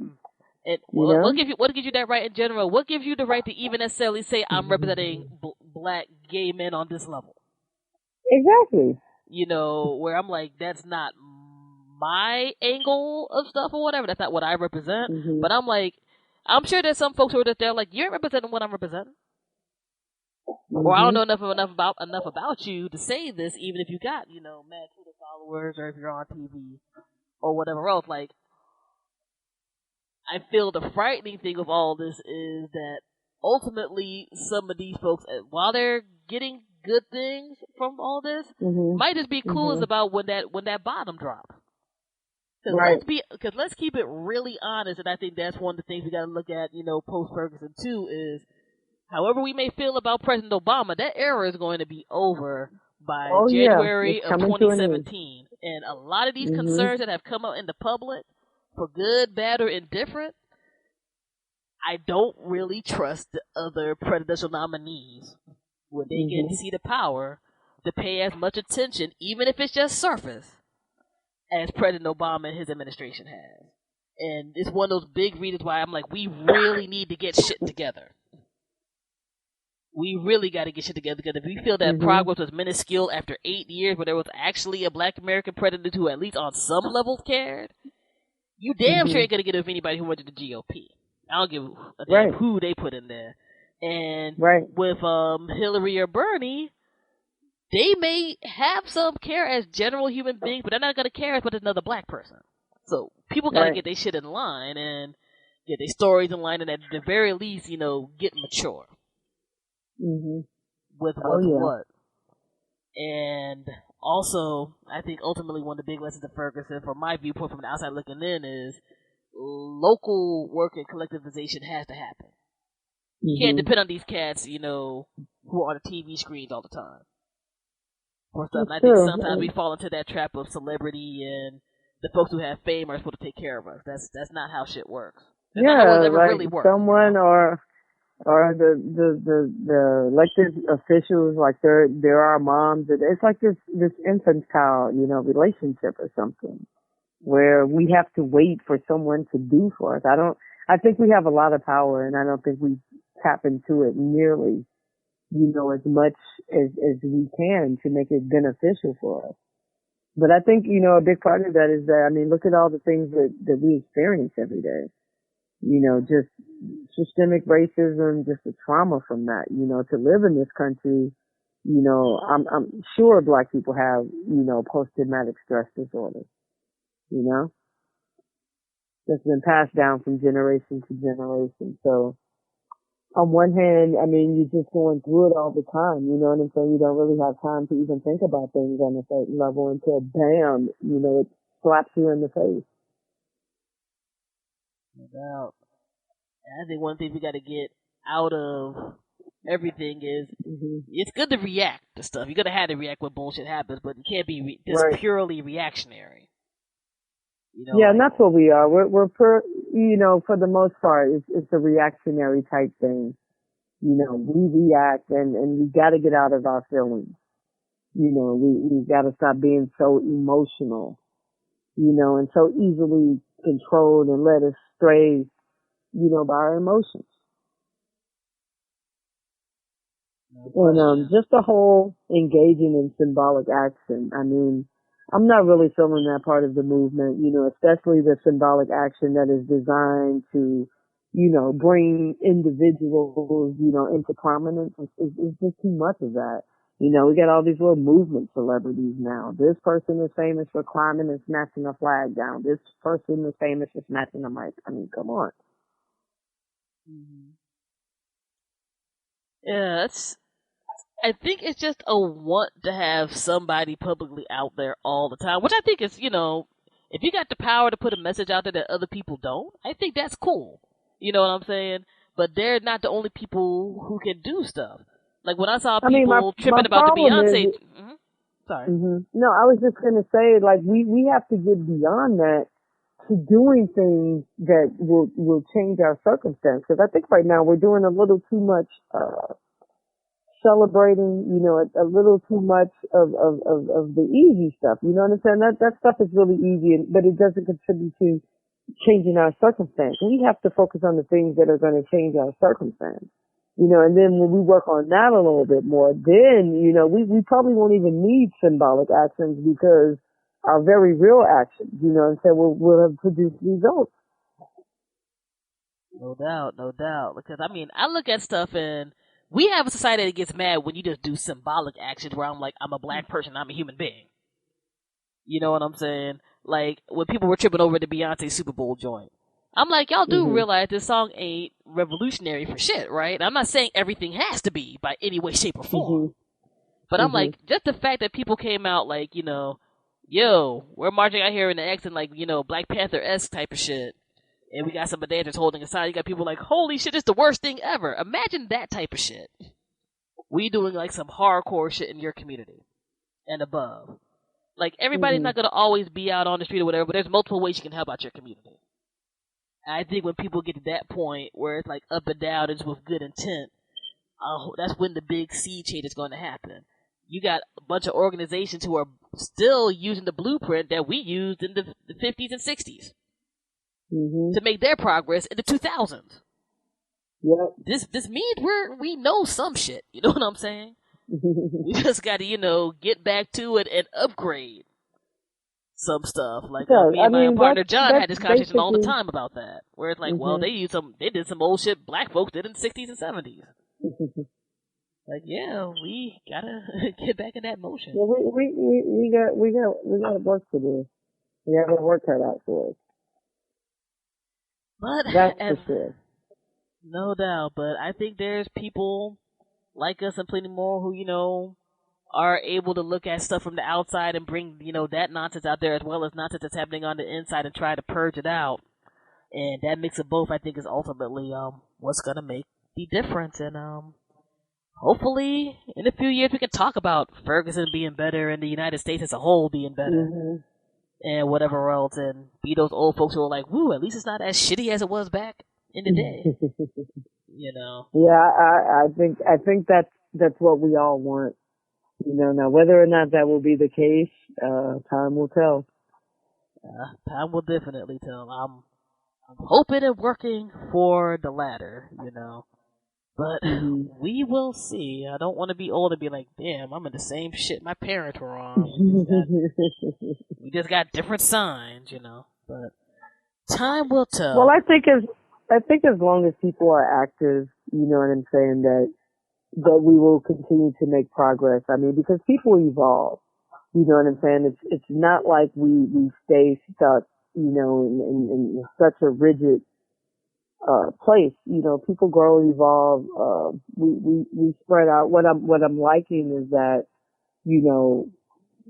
people are waking up, and I hate using that term, waking up. People are becoming more socially aware, engaging, in everything from, engaging within their own communities, whether it's in politics or whatever.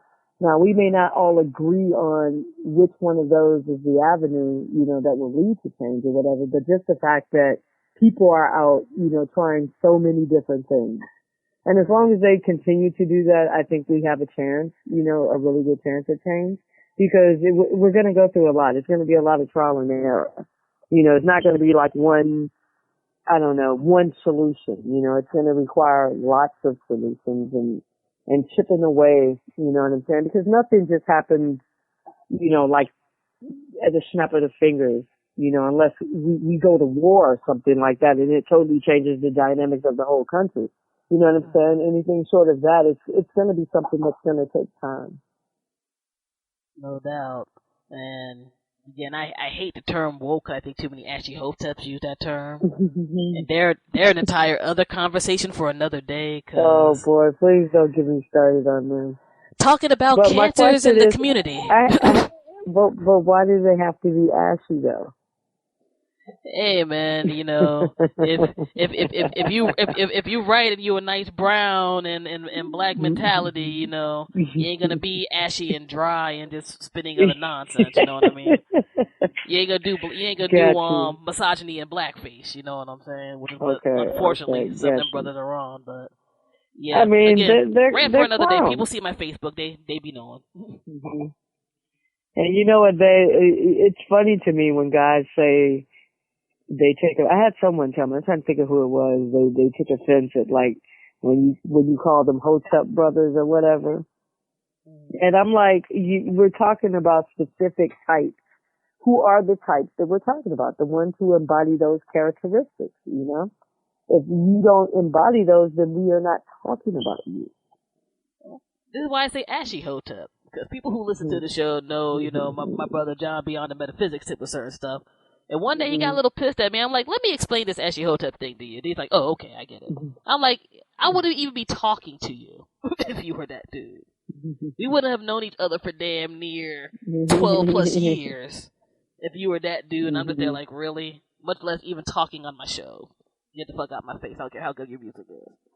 But, you know, that's another cancer that had to be eliminated, guys, and we haven't seen that yet with these other movements, and I hope we don't, because Jesus Christ, if you think there's fodder now for people to tear folks up, good Lord. Some of y'all brothers, read a book. Don't just look at, you know, YouTube memes and other stuff. But anyway, you know, this was not an Ashley Hotep conversation. This was on some other various stuff.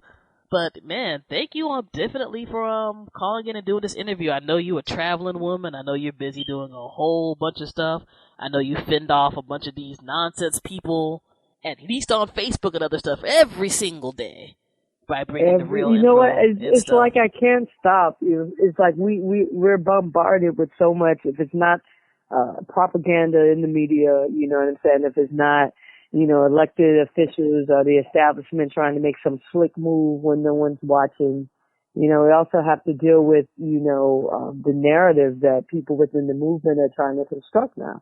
Like the people who hijacked the movement, the people we're talking about right now are trying to jump out in front of, you know, the calls for transparency and accountability, you know, and we can't allow that to happen, you know, so you have to do this every day. I mean, to even stop for 1 minute, you know, it's so much is happening, and not just in Ferguson, in Chicago, you know, in Baltimore, you know, the police there are on trial.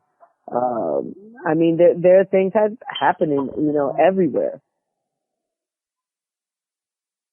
Yeah, man, it's a grind. Some people do not understand how this grind is. They're like, no, I know too much. I had to let other people know too, and all of that, so they can make their own decisions and thoughts and things. It's a mission. It's sincerely and truly a mission. And what I would suggest people do is not just blindly take anyone's word. I mean, not even mine. You know, like I said, they can go and check timelines. You know, check Twitter feeds, see who flipped the script, you know, see who was talking one thing then and he's talking another thing now, see who did a complete, you know, 180. You know, you can, they'll see. You know, they will see. The information is there if anyone wants to find it. You know, it's only difficult, you know, when people choose to ignore or just don't want to deal with it for whatever reason. No doubt. I mean, a lot of this thing, ultimately, when we do these things with media, is to have you get into some conversation, for other people to do research or whatnot into the stuff we're talking about. As we always say on the show, you don't got to agree with a damn thing we're talking about. But if it gets you to talking and doing some research, we've done our job. And I definitely hope with this interview, where we touch base on a whole bunch of stuff, folks go on ahead and you know, do their job. One of the scariest things in the world for people is a person with a, you know, who can critically think and have their own independent mind. And we want to have more of those people around instead of, you know, just automations looking at, you know, mainstream media or like listening to some, you know, demagogue or something on their various media outlet of choice. Now, speaking of dope media outlets, can you tell the folks how they can check out the work that you're doing? They can go to handsupdon'tshoot.com. Right now, I mean, the platform is still being constructed, but we have archived, thousands, of articles, you know, and media analysis and commentary and just some of the things that are going on, within Ferguson. So they can go there. They can follow, me on Facebook, B-Gyrl for Life, B-G-Y-R-L. And then FORLIFE. If they type that in, it should, my name should pop up, or the Hands Up Don't Shoot Facebook page, or the STL Hip Hop page. STL Hip Hop, is a local music site. It has been covering, Ferguson. I mean, STL Hip Hop has been about issues in St. Louis even before Mike Brown. So, the fact that it's exclusively now, like really on at least, on Facebook.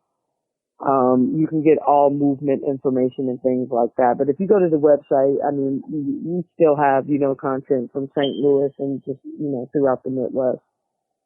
Twitter, hands up, don't shoot without the T.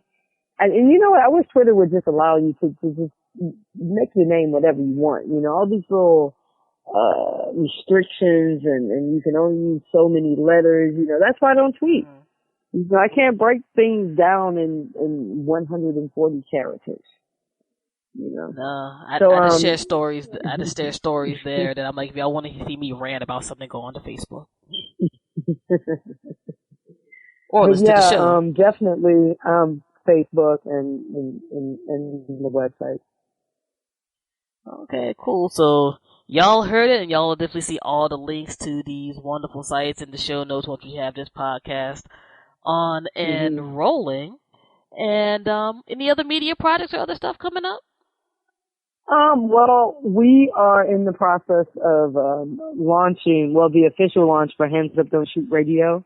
And we're just looking for movement music, or if people have political or social commentary they would like to contribute. The station is already live on iTunes Radio. You can go to the website, check it out.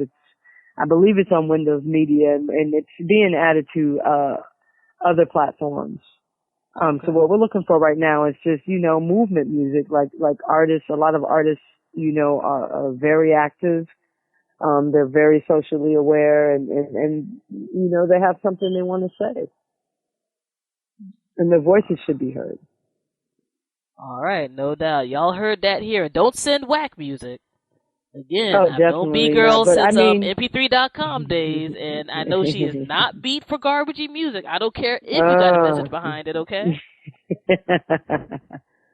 Your movement music still has to be good, guys. Some people forget that. Yes, definitely. People got to understand, this is going to be the soundtrack of the era, so really, put some thought into it, some thought, some heart, some soul. No doubt. Have all of that. Have some beats and know how to make a song, okay? Because these are conversations I've had with people before. Don't have like a long intro. I don't want to hear a 2-minute intro. No, let me stop.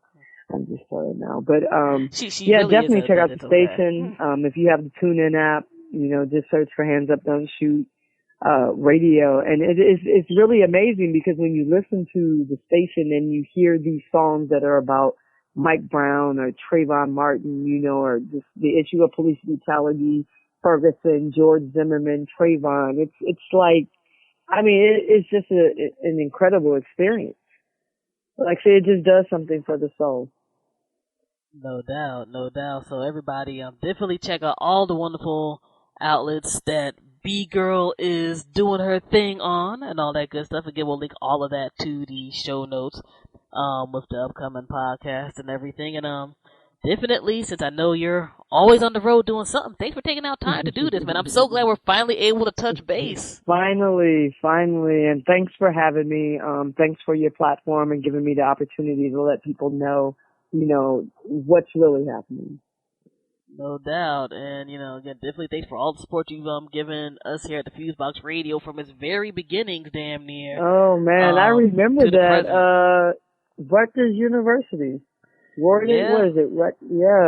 I remember that. Rutgers U from when I was a student to me being an older person now. Not that much older. Yeah. Older person. Yeah, no, you're up there. Now I'm telling your age. I want to have people like don't get it jacked up. I'm in my 30s. I've said that, but I'm not waving my cane around either. Okay. Let's let it be known that's true. None of us are going gray here. Not just yet. Even with all the stress we go through, we're not going gray. So. Oh well, I'm telling you, I got a little. Well, I call it my wisdom. I'm showing my wisdom. It's like, wow, but, it's been a long time, man. I remember when I first stumbled upon the Fuse, I didn't even know what a podcast was. You know what I'm saying? That's how long you've been online. It's like, what is this? Yeah, and you've done it consistently for so many years. Now, how many episodes do you think you have that you've done? Man, let's see here. I started the show in '98. This April will be shit. Wow. My show's a teenager. What the fuck? Okay. Yeah. See, that's almost 20 years. About 20 years. It'll be 18 years around April of this year when I first actually started doing the show. The podcast we've been doing at least for over 8 or 9 years when we first started getting with Podomatic. I'll have to check that one day. Yeah, man. Podomatic, mp3.com.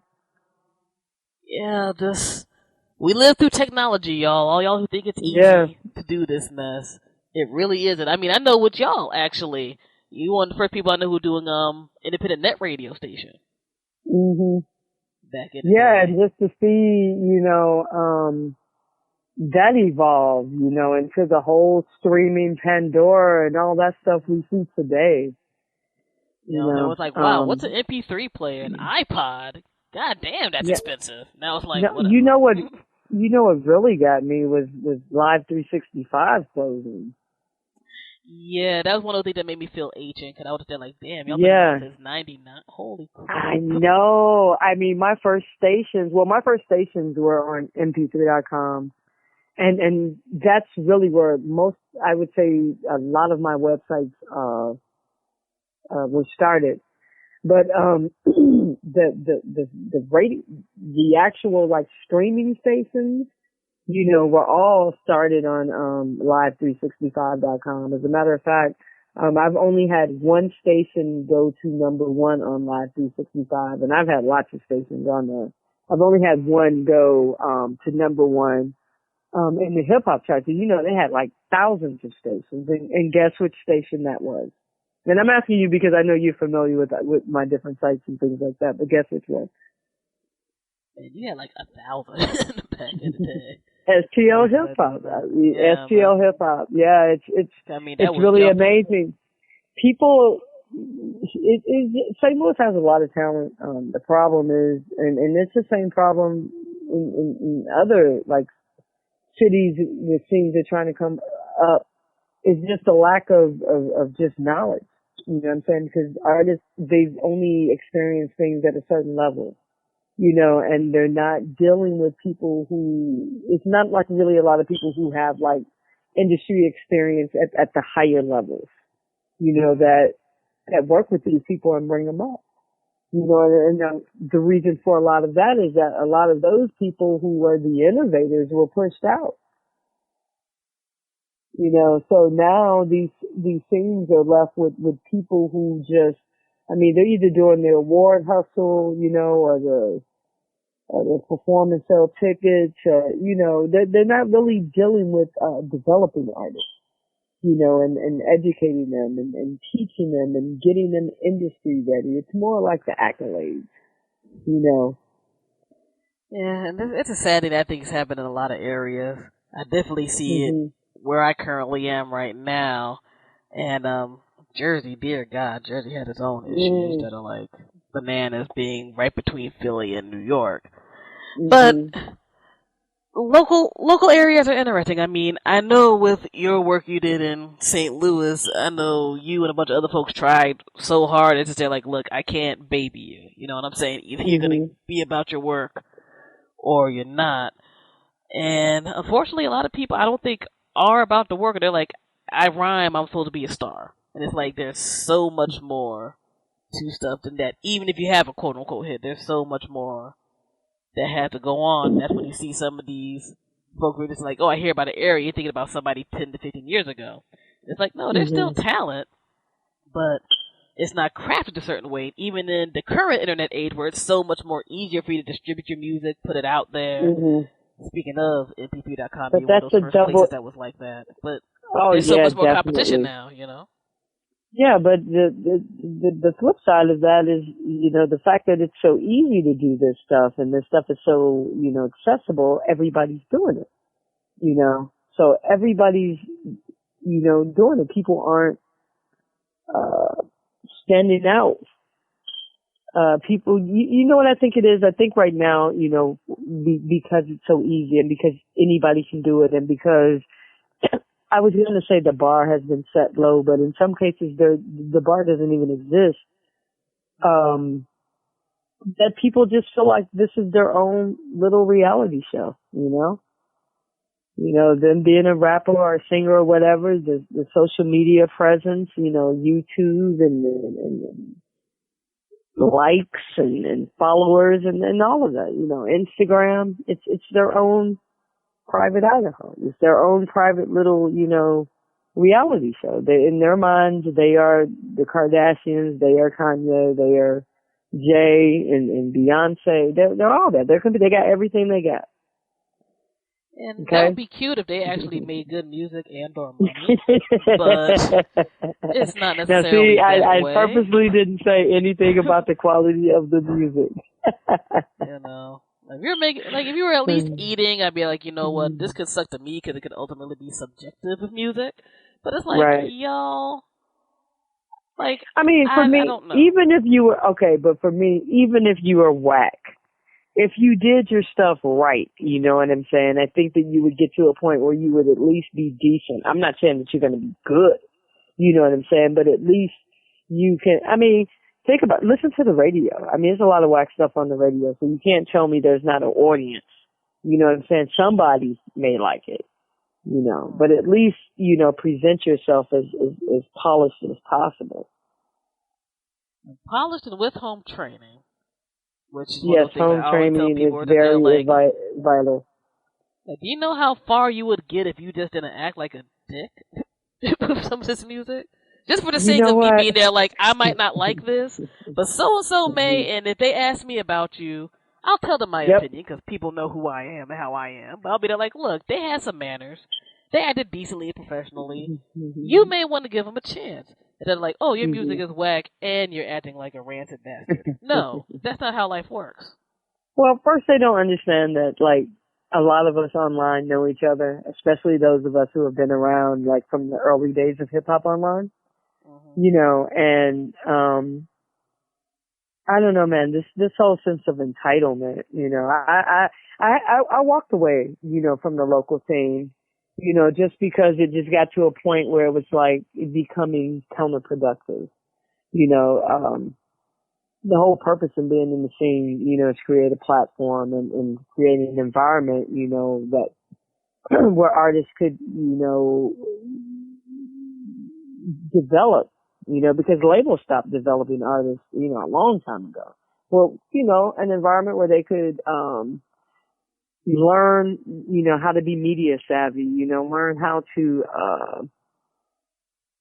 brand themselves, you know, how to package themselves, like how to conduct themselves, how to establish business relationships, you know, and it just really, artists weren't interested in that. And it was sad because this is during the time I used to get hit up all the time from major labels. You know, they would ask me about specific artists, or if there were some artists, you know, I wanted them to check out. And it just got to a point because, you know, the people they were calling, you know, about I've had encounters with, you know, and they were just assholes. You know, so, you know, I never told anyone, like, not to work with anyone, you know, but I wasn't co-signing people, you know. No doubt. And y'all get some free music advice while we're doing this, too. So okay. Y'all lucky to sit down and listen to this right now. Yeah. But, yeah, in all seriousness, like, and this is something I always tell music folks, I'm like, you don't know who knows who and who is connected to what. Or where somebody could be in a few years. You don't know. And people have memories, and as you perfectly said, everybody talks. One way or the other, everybody talks. And it's easier to actually talk now than back in the day. You know what I'm saying? And somebody's like tweeting like, yo, so-and-so was kind of a dick. Hey, girl, they were a dick too, at so-and-so. I experienced that. Next thing you know. But you know what happens to me? I'm going to tell you what I get a lot. What I get a lot is because people may not know that I own the sites that I own. Like, someone may hit me up at one site and be a total asshole and then turn around and hit me up at another one of my sites, not knowing, you know what I'm saying? You're still hitting us up, you know what I'm saying? And we talk, you know, because when they come to us and if they're a certain way, I don't care which site they come. It could be from, you know, STL Hip Hop. It could be from unsignedhype.org. It could be from Planet Hip Hop. And if you're an asshole, You know, for example, with Mike at unsignedhype.org, I know about it. You know what I'm saying? And you know, who better may know about it at STL Hip Hop? You know what I'm saying? And other people may know it. You know, different people that I work with, you know, from not just coast to coast around the world. That's the part they don't understand. You know, and they also don't get that, like, these relationships go back years, you know, and it takes time to develop the relationships, and you're going to need those relationships. And the reason a lot of artists don't get on, or if when they do get on, they can't maintain, is because they haven't developed the relationship, or they already burnt the bridge before they even got on. No doubt. And because I'm gonna tell you, I got people. I have people who have burned bridges with me, you know, and they can only get so far. You know what I'm saying? Because I control a certain avenue, you know, and if I'm not working that avenue, you're just going to be stuck, you know, at a certain level. I'm one of those people, I tell folks, I'm like, I'm not going to be the one that's loud or vengeful or anything else, but I have a memory. And if somebody asks me stuff, I'm going to tell them things. There's people I'm like, I wouldn't spit on you if you were on fire. I'm just not going to make a scene of it. That's all it is, depending on how crazy that you acted. Yeah. I still have archive interviews from people who acted stupid. And I'm like, I will never put this on because you're not getting free promotion through my outlet because you acted like an idiot. Exactly. I had someone hit me up, you know, not too long ago.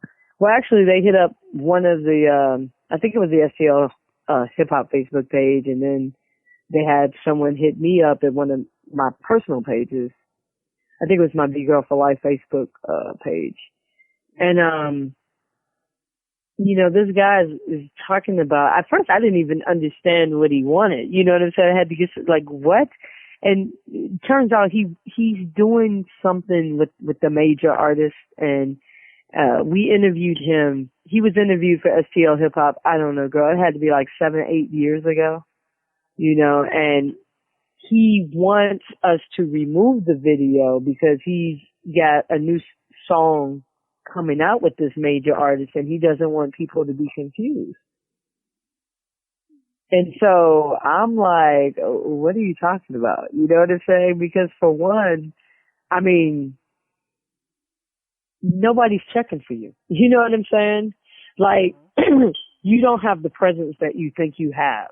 And even if people are checking for you, it's not my fault if the interview that you did on STL Hip Hop comes up first in the search results. I'm not going to take that down so that your new single can come up first. You know what I'm saying? I'm not doing that. You know, why would I remove something? And why, I mean, do you even care about, I mean, it's not like these guys have a lot of early content. I mean, especially from St. Louis, because we were, you know, the first to really start promoting these guys. And some of these guys weren't even on the scene. You know, some of these guys hadn't even started rapping. So, you know, a lot of this stuff is just archived. And I feel like, you know, just from a historical aspect, like, don't ask me to remove something. You know, once it's in there, it's in there. It's like a time capsule. If anything, you just want people to be like, holy crap, they really improved. If worse comes to worse. You know, that's just me. Like, I just think I'm one of those people where I'm just like, look, you respect me, I'll give you respect. It's a very, very simple thing and notion, and there's people, even if I haven't worked with them for me, I'd be like, look, they didn't act a fool. I will at least tell you they didn't act a fool. If they got other good stuff going on, they got other good stuff going on. Now, if you're a fool and whatever you do sucks, whether it's music, PR, etc., I'm going to say that plainly too, and I'll probably say it stronger because you pissed me off, and not too many people piss me off like that. Like, I was gonna say that. Piss me off. I was gonna say that. Like, usually, you know, for you to go off like something, they really had to take you to a certain point.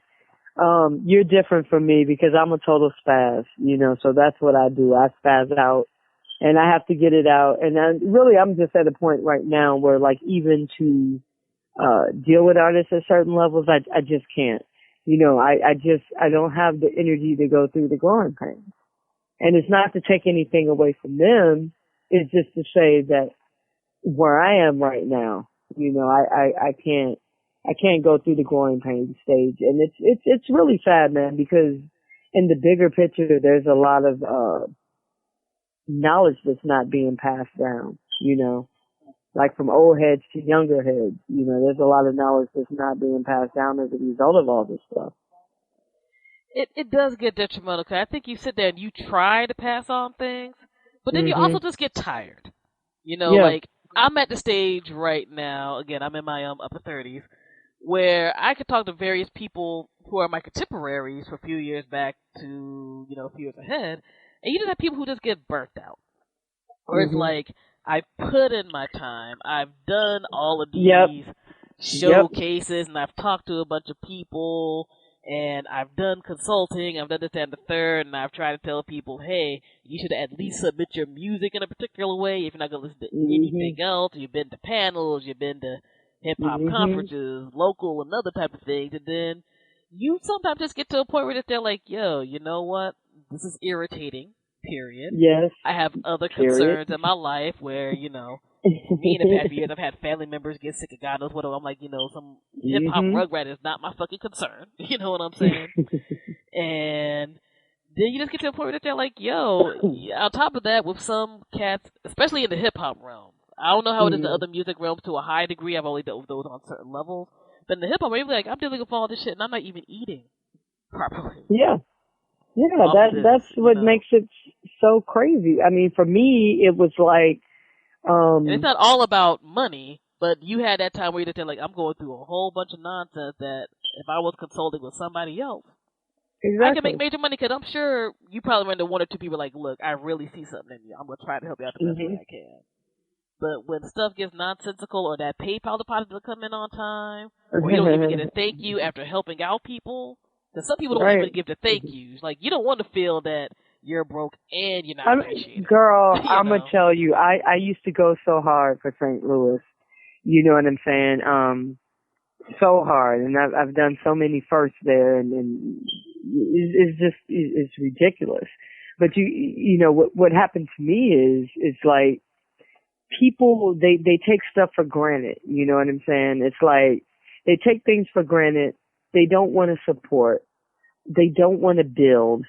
They don't want to invest in. They think they can do what you do, and it just got to a point for me where it's like, first of all, I'm not in competition with any of you. You know what I'm saying? What I'm doing is creating the platforms to push your content. And that's how I originally, like when I started way back when, even going back to mp3.com, what I did was index, different subgenres of hip hop, even down to the culture.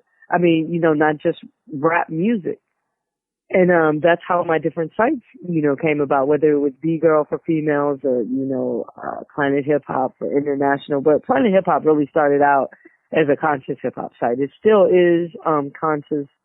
We're just transforming into more like, international. You know what I'm saying? Or thedirtysouth.com. I mean, just really, whatever. So what I'm doing now and what I decided to do as a result of just all the different types of shit that was going on and just fucking and stuff is like, you know what? I'm going to start, preparing for where the industry is going to be within the next, 2 to 5 years. You know what I'm saying? Which is essentially what I did back in the day. You know what I'm saying? And that's what set me apart, because I could tell certain trends were going to happen, and I was always in front of those trends. And that's how, I was able to get on with Microsoft Music. People don't know this. Like, I got one of the first digital distribution deals ever. You know what I'm saying? This was before iTunes. This was through Microsoft Music. I think they had Sony, some other people. And I had three of my platforms. It was the Hip Hop Tracks, the Unsigned Hype, and Diggable Records, where we were handling, you know what I'm saying? We were doing the digital distribution. It wasn't Puffy. It wasn't 50. It wasn't GU. You know what I'm saying? It was me, and that came from, my days on mp3.com, indexing and archiving. And I see the same type of transition happening now within the industry.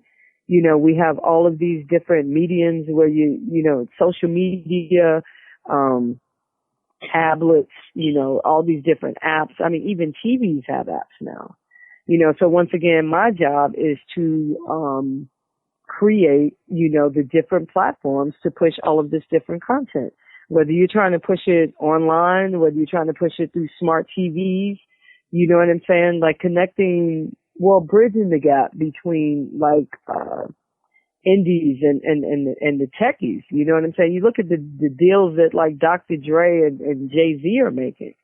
You know what I'm saying? And of course, like indies and up and coming artists aren't going to make those types of deals, but they can still have, you know, that type of access to some of these major, you know, tech companies. Now, that's one thing. That's entire strain scenario too. It could be a whole other conversation. There's a lot of people who lay down foundations for how various stuff functions in this day and are just really ignored, or that period of time, which again makes me feel old right now. I'm just there like, damn. I remember when we first started podcasting, and I'm having a few net stations carry it. People that they're like, nobody's gonna listen to that shit through no internet. Mm-hmm. Ain't nobody fucking with MP3 players like that. I have people tell me, oh, you doing MP3s, you're doing that free shit. Like, oh, that's cute. And then it became I had someone tell me that, like, we out here, we in the streets. You know, burning CDs and all of that, you know, but, like I said, it's transitioning right now, and we have to adapt, you know, even more than adapting, we have to start controlling some of our lanes, you know, so that's why I'm jumping out here, you know, well in advance so that, you know, we can control, you know, not the majors, not Universal, because, you know, these guys have been trying to get their hands like, they've been trying to put a stranglehold on the online game forever, but they haven't been successful. You know, so this is where we can level the playing field. No doubt. This one of the few lanes I'm going to put it like some of us. I'm going to put it like this. The problem with Jay-Z and Tidal and things like that is that that revolution isn't going to come from artists, because artists are artists. And even if artists are great businessmen, okay, they're not techies. You know, this is the era of the tech heads. You know what I'm saying? The techies, you know, are coming into fruition. So you have to have people understand the culture. You know, they are of the culture. They understand the entertainment industry. They understand the technical aspects, you know, technology, social media. You have to have those people to bridge the gap, to make all this stuff gel. And I really think that that's why, you know, the labels have been where they failed, because they don't cover all those bases. You know, they just want to look at the how can we put this product in this platform and push it out, you know, and profit, and it takes more than that. Yeah, and I think that's one of the things that people do get a loss of with everything. It's like, it's still a process. It's easier to get stuff done on some levels, but it's still a huge process. And while it's easier for you, it's easier for everybody else to do stuff. You still got to have strategy. You still got to have some professionalism with your stuff. I mean, in this day and age, for me to have somebody send a track and it says track1.mp3. Oh, oh my God, I hate that. I want to punch you in the face, because I'm like, it's how 2016 do you not now. Properly tag an MP3? Like, it's your song. I don't know the name of your song. You know what I'm saying? Don't send me stuff that's not properly tagged, you know, and it upsets me, because even if I'm like, okay, I hear something, I like it, you know, I put it on the station, you know, and I don't know if artists understand that however your MP3 is tagged, or if it isn't tagged, if you don't have someone, you know, actively checking that, like when your song comes up, people aren't going to even know who you are, because there's not going to be any metadata. There's not going to be any information. Like, it's the least you can do. It's the least you can do. And I've had people like I'll hear a song, every now and then, it's like, you know, I might dig through and find somebody, okay, I'm gonna run with this person. and you get it, and you're working with it, and everything, and people, oh God, how can I say this? Artists.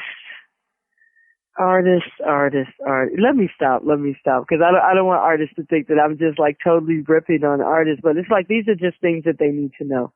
You know what I'm saying? Because it does matter. You know what I'm saying? You're going to have to do this. I don't care how easy the technology gets, you're still going to have to have the relationships, create and maintain and nurture, relationships. And if you're not professional, if you're not doing the minimum to help people who are trying to help you, and definitely if you're not trying to offset the cost, so many outlets are shutting down and closing their doors. You know what I'm saying? So many indie outlets we're losing, because it takes money to do this stuff, and artists have to financially support the institutions that provide outlets for them. No doubt. All of this is very, very true stuff. And again, respect the people who are helping you, yo. End of the day, it's all a cycle, and it's all a circle. Don't be that cat who goes on these, for the few DJ coalitions that are still about stuff, that had to go on these calls, like, mad later, and because you didn't keep that foundation together.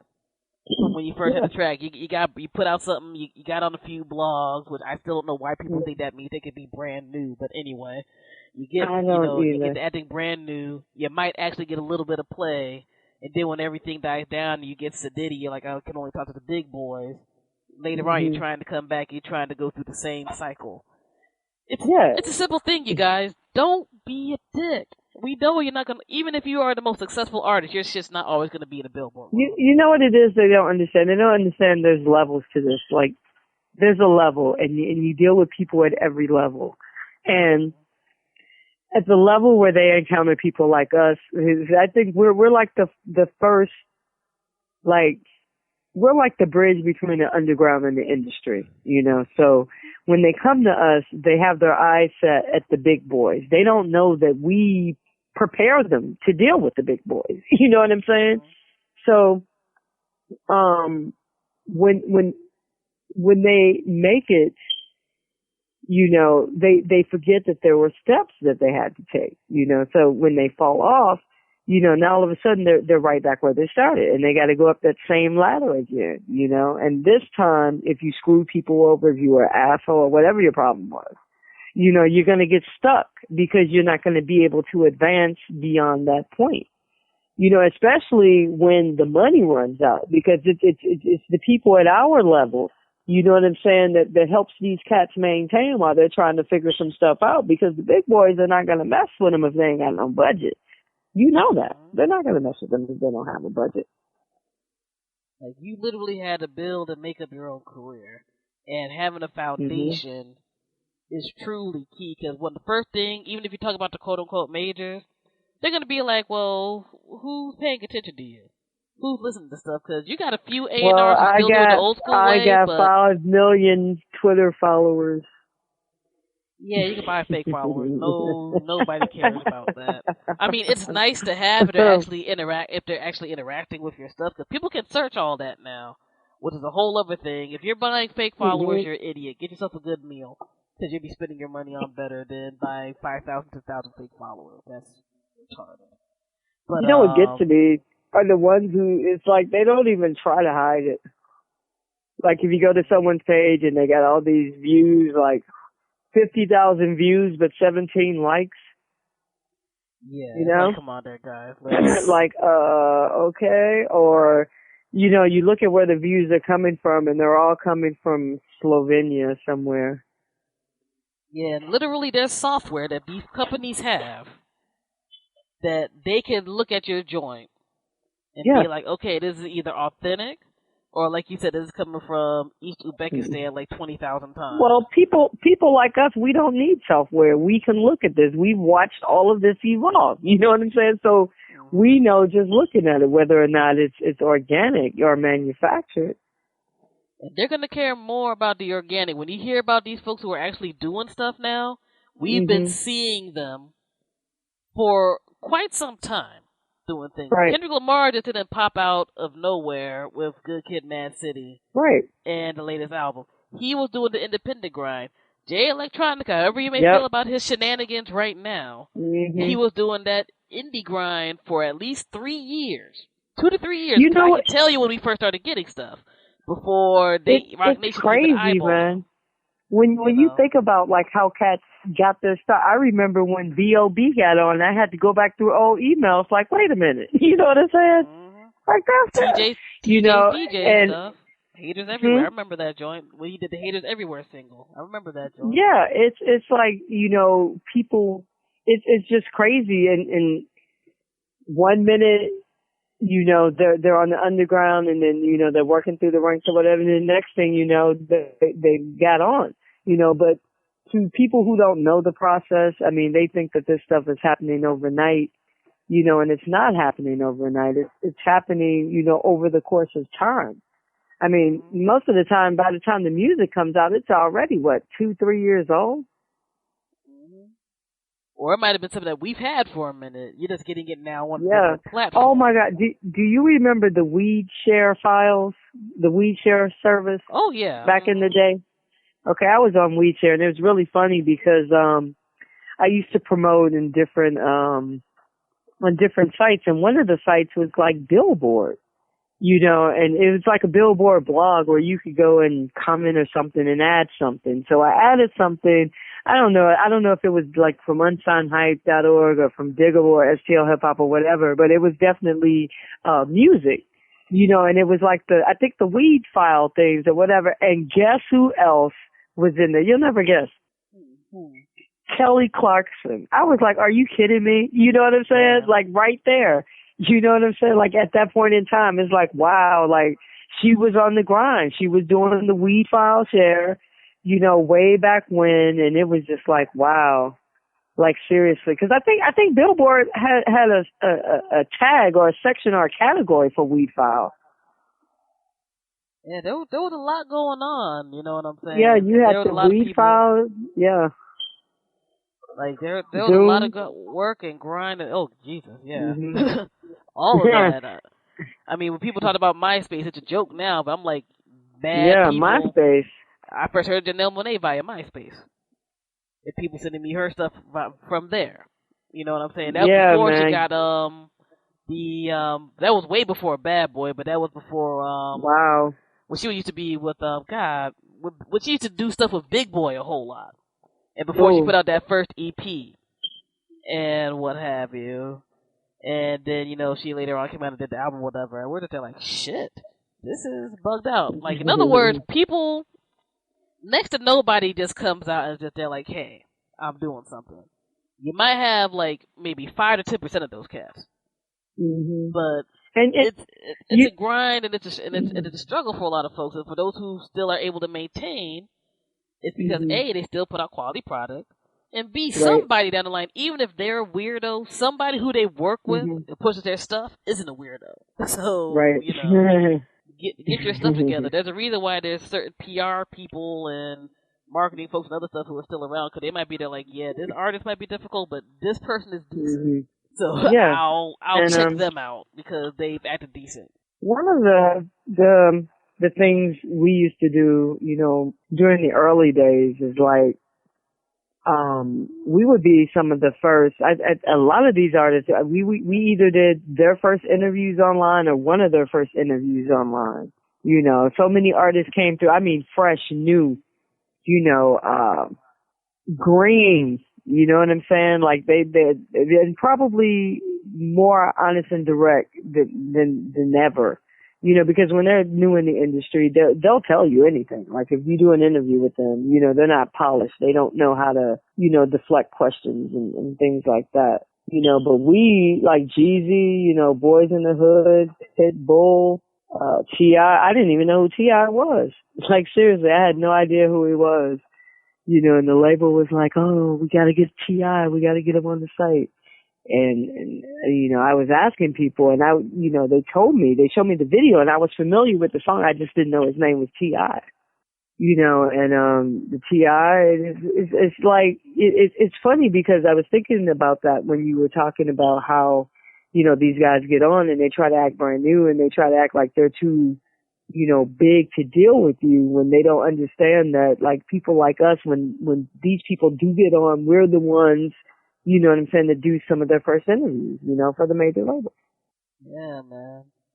And now, it's interesting right now. I think the social media thing put it to a different level with musicians, because you got that, it's a double-edged sword of, I think, all social media. It's like, hey, stars are just like us. And we can talk and do whatever, but it's also like, wow, stars are just like us, and their worst ways could be wild, fucked up, and petty. And I didn't want to know anything about that. And now I can't listen to some of this music the same no more. Or oh man, I hate that. You're being a dick toward this media person, and this other media person, you're, kissing their ass, and it's like, oh, alrighty, and you're putting this in public, okay, guy or girl. I see how you are, Like, there's a reason why certain artists, I'm just there like, yo, some people just need to let your shit go. And maybe that's a whole other new lesson in this day and age, too. If you're too crazy, like, you're crazy and you can't back it up with, like, something that's like, wow, you're crazy and your stuff is dope, just have somebody take away your phone. Take away your phone, take away your tablet, or hire an intern to do your promo tweets. Because trust and believe, people get tired of that real quick. If people get tired of Kanye, they're going to get tired of you. With social media. Oh, yeah. Kanye that guy, literally man, saves himself with his music at this juncture. It literally all fell down. Like, the second he puts out Mediocrity, it's going to be a problem. He's lucky he has it, but it's like, bruh, I don't know. I don't want to tell you to shut the fuck up, because we all have the right to express ourselves. I think it all fell down. I'm hoping he, takes some time to, reflect and just sort some things out, because, what concerns me about him is just really this whole 180 that he's done, and the fact that, he really, he's not the same as he was before his mom passed away, and just with the whole situation that I went through, with my mom. I don't know if people know, my mom was in a coma for, a couple of months, and it was touch and go. So it's, to experience that and to feel so close to losing my mom, I know how, a little bit how that feels. I'm sure it's intensified by a million, to actually lose your mom, but it's something that'll just tear you apart, and then to not have any other siblings, you know what I'm saying? Or I don't know if he has a father in his life or what, but just to be out there, aimless wandering, that's hard, and I just feel like people in his circle, I don't know, it could be him, it could be people in his circle, whatever the reason why it didn't happen, I really don't want to focus on. It's like the fact that it still needs to happen. Something's got to give. Like, really, I don't know if you saw what Rhyme Fest, did you see what he did an interview with, I can't remember who it was, but he did an interview and he was saying that Kanye needed, help, and that he had too many yes people around him and, some other things. So just on a level of just human, you know what I'm saying? Cause I'm not a Kanye fan at all, Yeah, I think that brother definitely has some issues he needs to resolve. You know what I'm saying? Like, I was talking about this a few days ago. I'm like, the bad thing about Kanye is, I think why so many people have a bit of an investment, either they like his music or no, is that he's the cat you look at, and you can kind of be there like he wasn't one extreme or the other in terms of what the boxes they want to put black folks in. But even with that, with people from the outside telling him he wasn't going to be shit, to people within our own community telling him he wasn't going to be shit, he was that dude. If nothing else, he made it. Right. He was that cat where it's like, yeah, all y'all motherfuckers say I'm a weirdo or I'm not supposed to do this, but, I grinded, I got to this point, I got more successful than most people do. And I think for, a lot of black folks who might not have the extremes of experiences people say you're supposed to have for whatever fucking reason, it's just they're like, yeah, man, that's right, we can do our thing, whatever. And then you just see him kind of like seemingly waste the opportunity by being on some fuck shit on certain things. Mm-hmm. It's like, And dog, why you gotta be a sexist? Why you gotta be goofy and all this, other stuff? Because a part of me admires the fact that he's just there like, look, I'm gonna be on my performance artist crazy motherfucking shit. I don't give a fuck. Because most people don't get to do that, period, as a creative.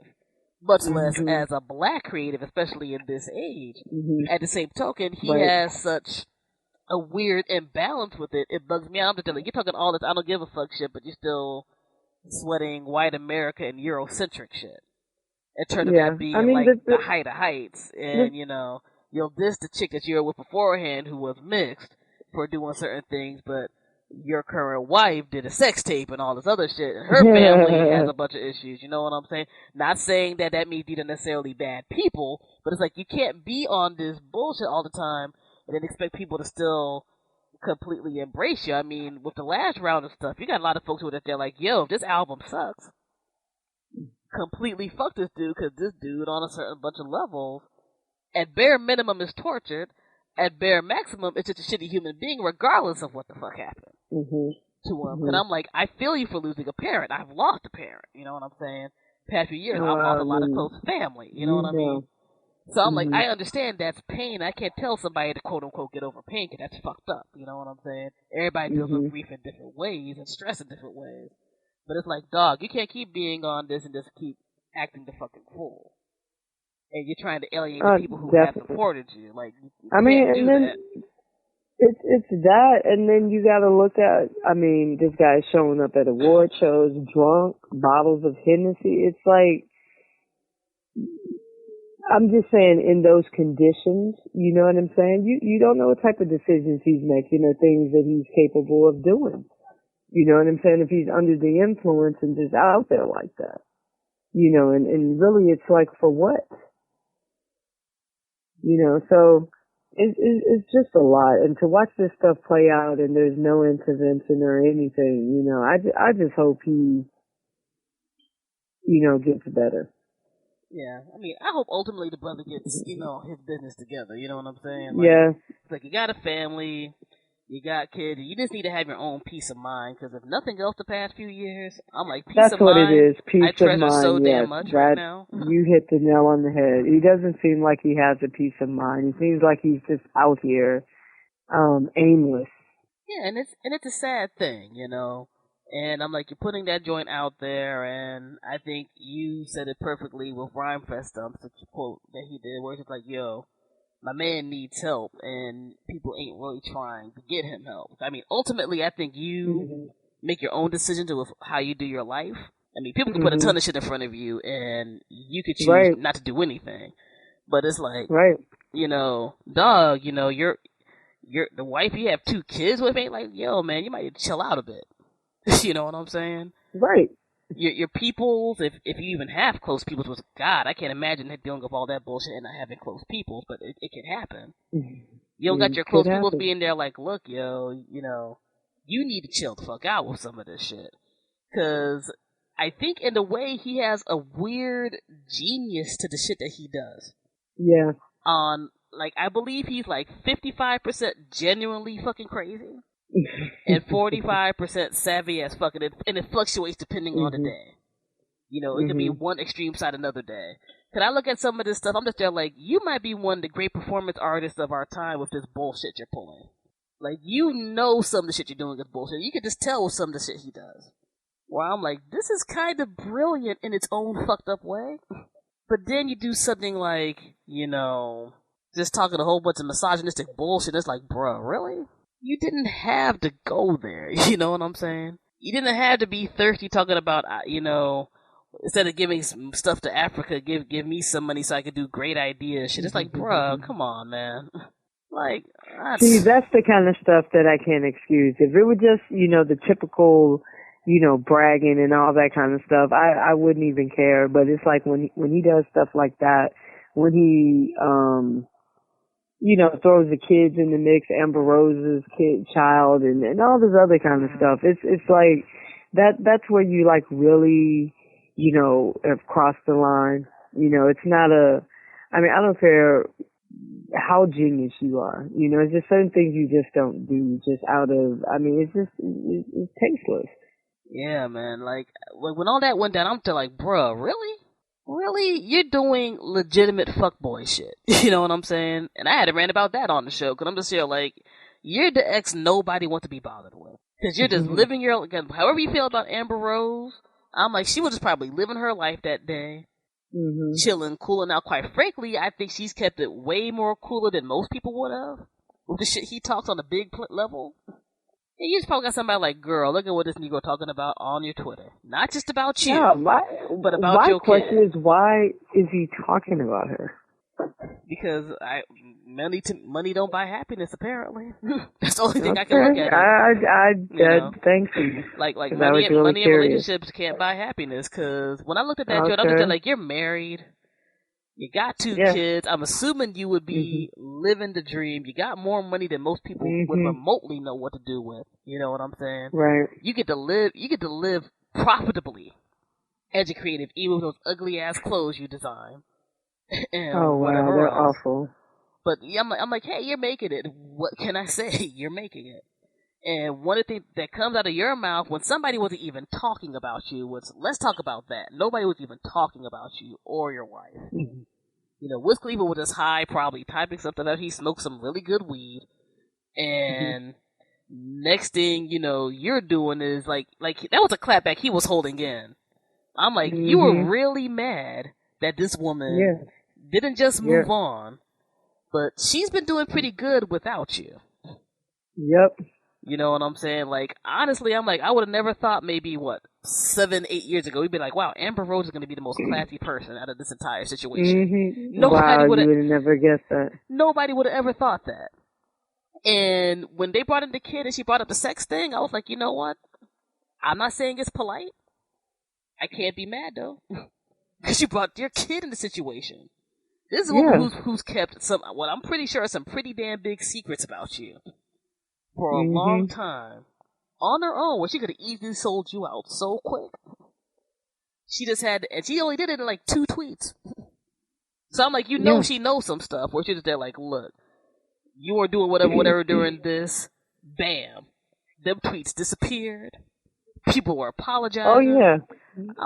The apologies. I was like, whoa.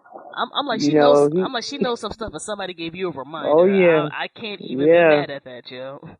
Yeah, she knows some stuff. Cause I'm like, people get hurt for talking about other people's kids.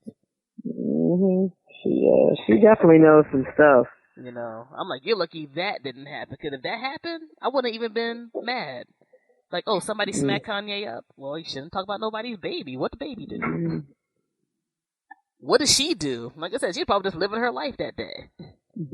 And it's like, word, my ex is talking some bullshit about me. Oh, and my baby. All right.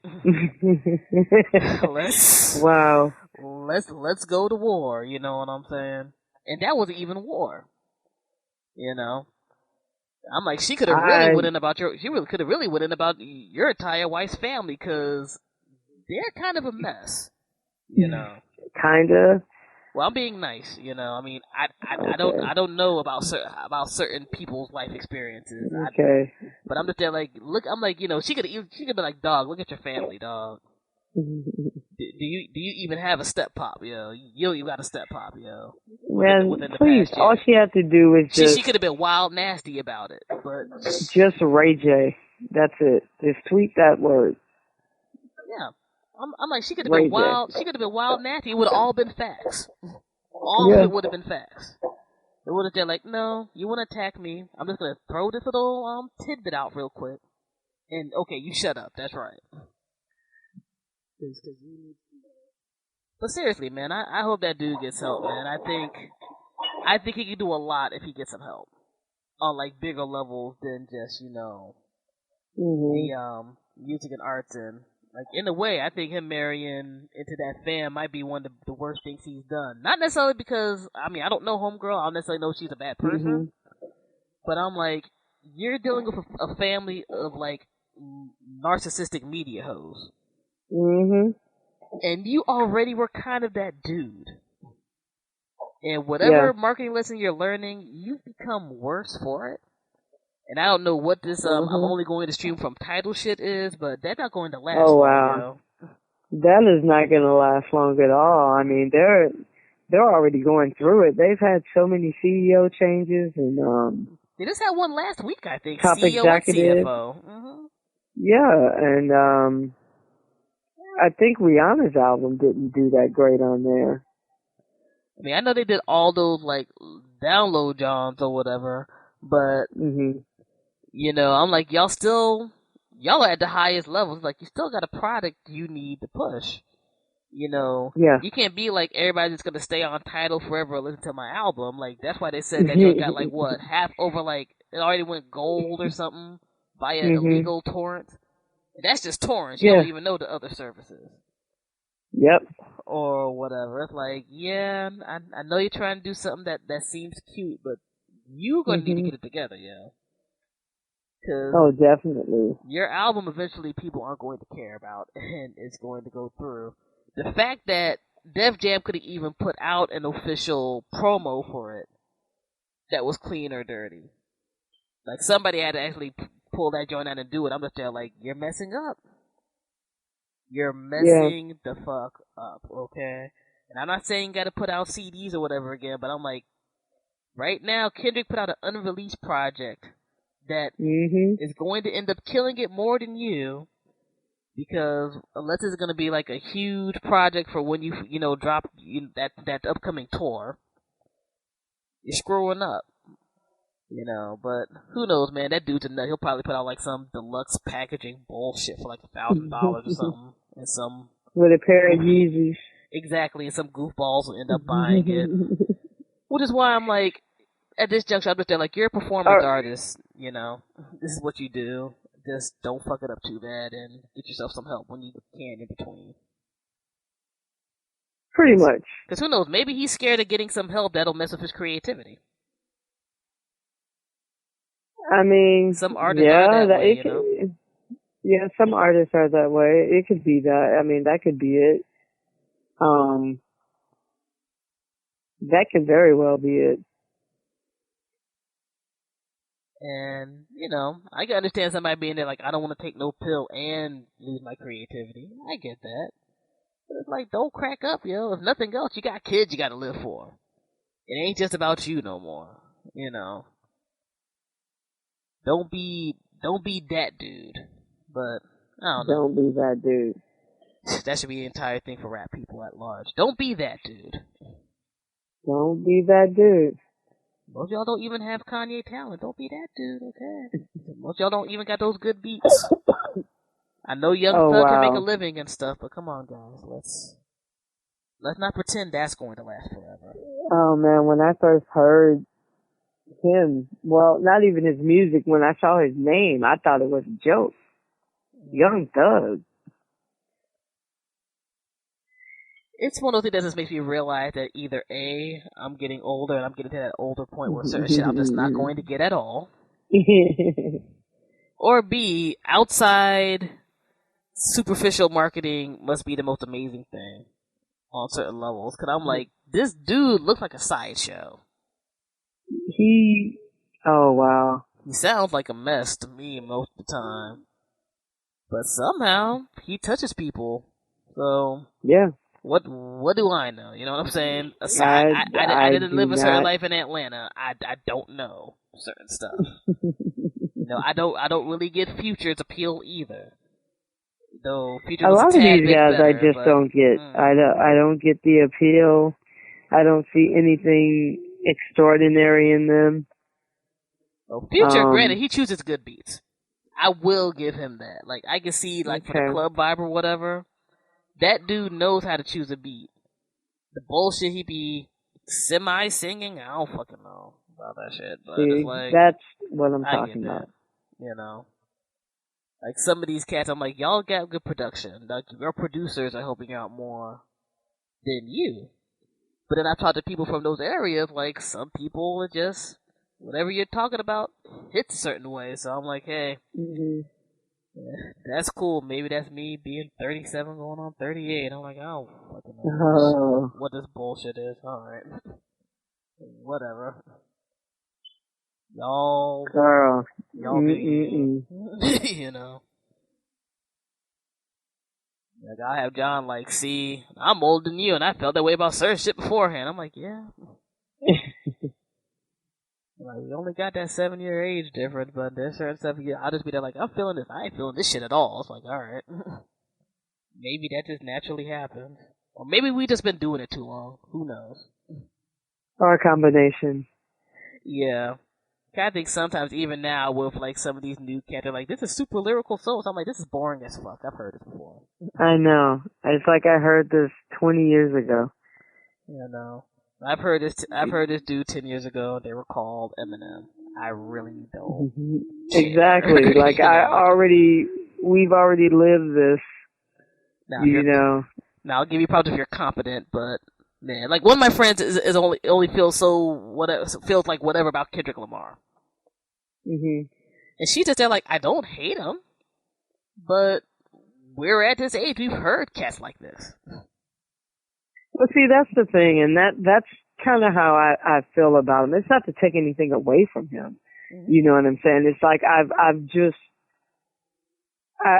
came up in an era where I would say the majority of the people I listened to were better than him, you know? So, and that's just my own personal opinion, personal take, you know, and I think, time will tell, you know what I'm saying? When you look at the journals, you know, and who has longevity and who, you know, achieves certain status, you know, I mean, like critically acclaimed, you know, that type stuff, not status in terms of like sales or anything like that, but the things that really matter to us, you know, time will tell. But yeah, it's like when you come up with I mean, so many greats, you know what I'm saying? It's almost unfair to them, you know what I'm saying, to these guys. They can't help it, you know what I'm saying? They're going to be in these shadows. Yeah, man, like, I don't know, like, I expect people to be influenced by music, but I mean, hell, if we just talk about hip-hop alone, depending on definition, it's been around for 35 to 40 years. Yeah, I'm gonna hear certain influences by certain cats. But I also don't need to hear dead-ass carbon copies. You know, like, for me, yeah, of course you hear different influences from Kendrick, but I'm like, he's not a dead-ass carbon copy. I can still be like, here's this young dude's personality. And I really like the way he experiments with certain, like, production and musical things and all that other type of stuff. I'm like, yeah, I can fuck with this. Some other people, I'm just there like, yeah, so here's bootleg Jay-Z, here's bootleg Biggie, here's bootleg Eminem, whatever. This is like white noise I can vacuum the house to. I'm not really feeling offended, but I really just don't give a shit, you know? But it takes a certain level of stuff where I'm just there like, no. Like, I don't get Fetty Wap. At all. I don't get Future. I don't get Young. I don't. Certain characters, I'm like, what? Just, I don't get those dudes who do that California song. I'm like, it's the most boring fucking song on the planet. I don't care if you got T.I. or Snoop on it, or this, you know, lazy-ass Frankie Beverly and Maze sample. Why are people sweating this? And it's not like we didn't deal with shit that sucked before. I'll be the first one to say there was some stuff back in the day that sucked. Oh, yeah. But this, I'm like, you know, if I can't really listen to this sober, it's not really good. So I don't know what to say. Like, maybe you're making music for everybody who's drunk and lit up. I don't understand. I love mannequins. I think that's what it is. I think that's what it is. Isn't that what trap music is? That's not what it is. I think to a degree it is, you know, but it's like, dear God, like, I don't know, man. Like, I'm not supposed to be there like, well, after 5 vodkas, this will be okay. That's not how music is supposed to work. At least for me. You know, I'm supposed to hear something to be taken to a different zone, not just be there like, okay, well, I see why it's a hit. Like, I could dissect stuff and be like, I see why it's a hit. Like, oh, the beat will bang in a club speaker. Oh, the hook is easy to sing even if you don't know what the fuck anybody else is talking about. Like, okay, but like, oh, am I gonna play this for myself? No. No. Probably not, And I'm not on the I hate hip hop Steve's or whatever. I'm just like this mainstream stuff, man. I don't know. It's Even the garbage. videos, even the videos are mad boring. Almost like, oh, here's a club scene, here's a street scene, here's me stunting, lather, rinse, repeat. It's like, damn, at least make an interesting video. Here's the same, even the models are boring. The Here's the same, same boring everything, models. the same. Oh, here's the product placement. That's dumb obvious. Okay. Yes. All right. I mean, if you're gonna blow a budget, at least make something visually exciting. But I don't know. They don't, I think the reason, we're saying that is because,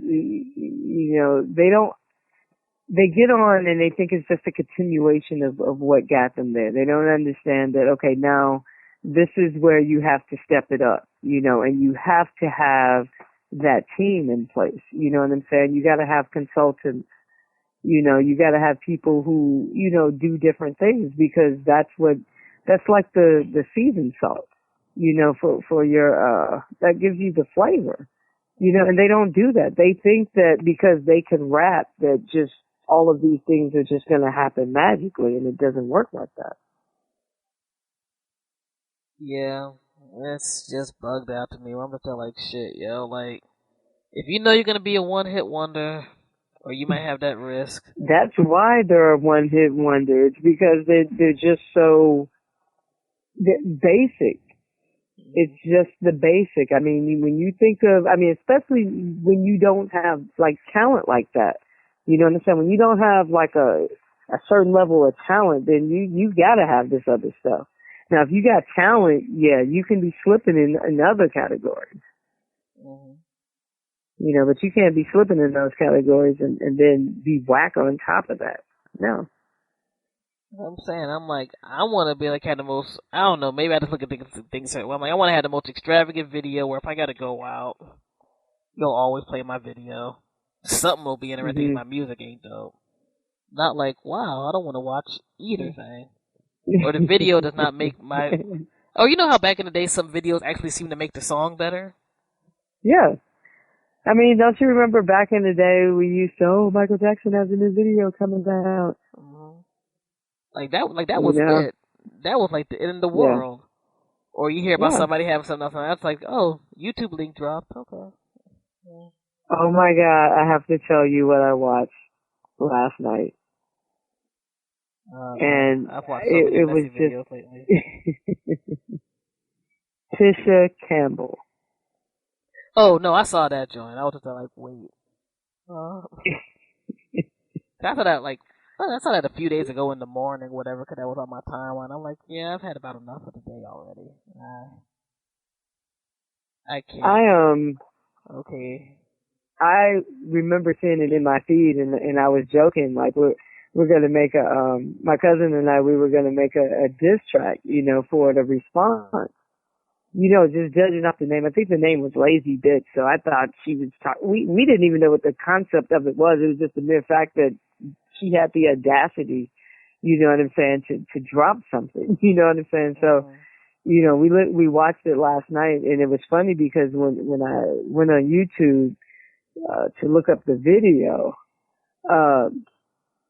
what popped up was a video from her cell phone. I'm guessing it was her cell phone or someone's cell phone. Mm-hmm. And she's telling the story behind the song, which was basically, what was the story behind it? It's so crazy. Oh, she was getting her hair done at a salon, or going to get her hair done, and whoever was there wouldn't let her go first. So she felt dissed, and she's like, I've given up. Like, she's worked with a lot of people, Cicely Tyson and all these different people, and all of this, and how people want her in it. I don't know. It was just really crazy because I'm trying to, like, get an idea, okay, what is the song about? The fact that some chick wouldn't allow you to get in the chair first, like what is this? And then when we actually watch the video, it has nothing to do with that, and then it's just horrible. I mean, it's horrible. It's one of those situations where you're just in awe. You have no words, like no words at all. And so, I don't know. I don't even know if we need to do a diss track because I think she dissed herself enough. Yeah, I'm about to say, save your recording time and leave that alone.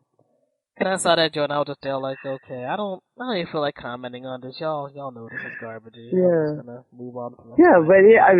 Our response was gonna be a joke, but it's like you can't even. You know what it is? Is like when you see someone down, you just have to just leave them. Don't kick them while they're down. Like Serena with Sharapova. How do you pronounce her name? I can never pronounce her name. Sharapova. The Sharapova chick, yeah. Yeah, her. She's really feeling it. Like her sponsors are dropping her left and right. Good. I got no tears for her.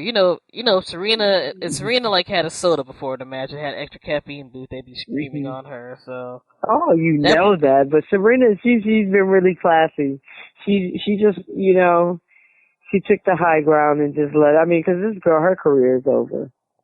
Sharapova done. They're trying to softball her thing a little bit, but it's like, come on, Well, they were trying to, but now I think they're just. Because think about it, man. It's come on now. Mm-hmm. How can you be an endorser for Nike and you've been taking these performance enhancing drugs and you haven't been able to beat Serena in all the time you played her since 2005? That's the thing I find the funniest. I'm like, yo, you took all this mess. I know. And you weren't able to even beat Serena. You still got crushed. It's like I put on somebody else's. That's why she's losing her sponsors. That's why I put on somebody else's pay. I'm like, see, that's black excellence for you. This white girl was drugged up. Yeah, exactly. And still was crushing it. Yeah. I know they had that meme where they had Sharapova looking bitter as hell when Serena's getting one of those awards, talking about the face you have when you take drugs and you still can't beat Serena. I'm like, that's fair, actually. That's a super legitimate statement. But yeah, I think she was getting more endorsement money for a minute too. Oh yeah, she was getting more endorsement deals. That was like a huge issue. People were like, how is she getting all these endorsement deals and Serena isn't? And they're dropping her like flies. They're dropping her left and right. Yeah, man. I'm just like, well, them the breaks. Play the the breaks instrumental by Curtis Blow. That's your life. You screwed up. Them the breaks.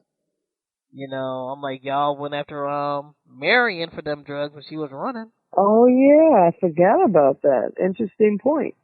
Mm-hmm. And they slammed her down. So. Oh, they slammed her all the way down. I'm like, y'all should know the game by now, and you just made it ultra embarrassing because again, you didn't even beat nobody. Hate to say it, Marion was black. They were going to get in her ass regardless. You know what I'm saying? Yeah. But I'm like, you're that little blonde white girl, and they were probably mad at you because they were like, we kept giving you all these chances, and you still screwed up. We can't even say that you won and try to tap dance. Exactly. And I'm glad Serena's being classy. She's a classy broad in general. You know what I'm saying? Yeah, she is. Like, I'm sure somewhere privately she's just there like, yeah, that bitch, fuck her. But she's like, I'm gonna keep it cool. Mm-hmm. It's just struggle. Things happen, but yeah, just looking at how the news is trying to pad it like, oh, well, she had this thing, and that's why she's like, no, she took them drugs that y'all knew were wild illegal. Yeah, how are they trying to come out with this new, what are they trying to say? They're trying to do this, little new, random spin on it and whatever. Saying that she has something and she took it. Like, y'all she took it for mad years, dog. It was even, a one-time thing, and you can say that may or may not have been a mistake. That's quite alright. No, thank you. God, the weekend always looks horrible. I'm sorry. He has tried hard here. Are you going to South by Southwest this year? No. No? I don't have time for it. And quite frankly, honestly, at this juncture, the music part does not really attract me too much. If I go to South by Southwest, which hopefully I'll do next year, I'll go for more of the tech stuff at the film. Oh, definitely.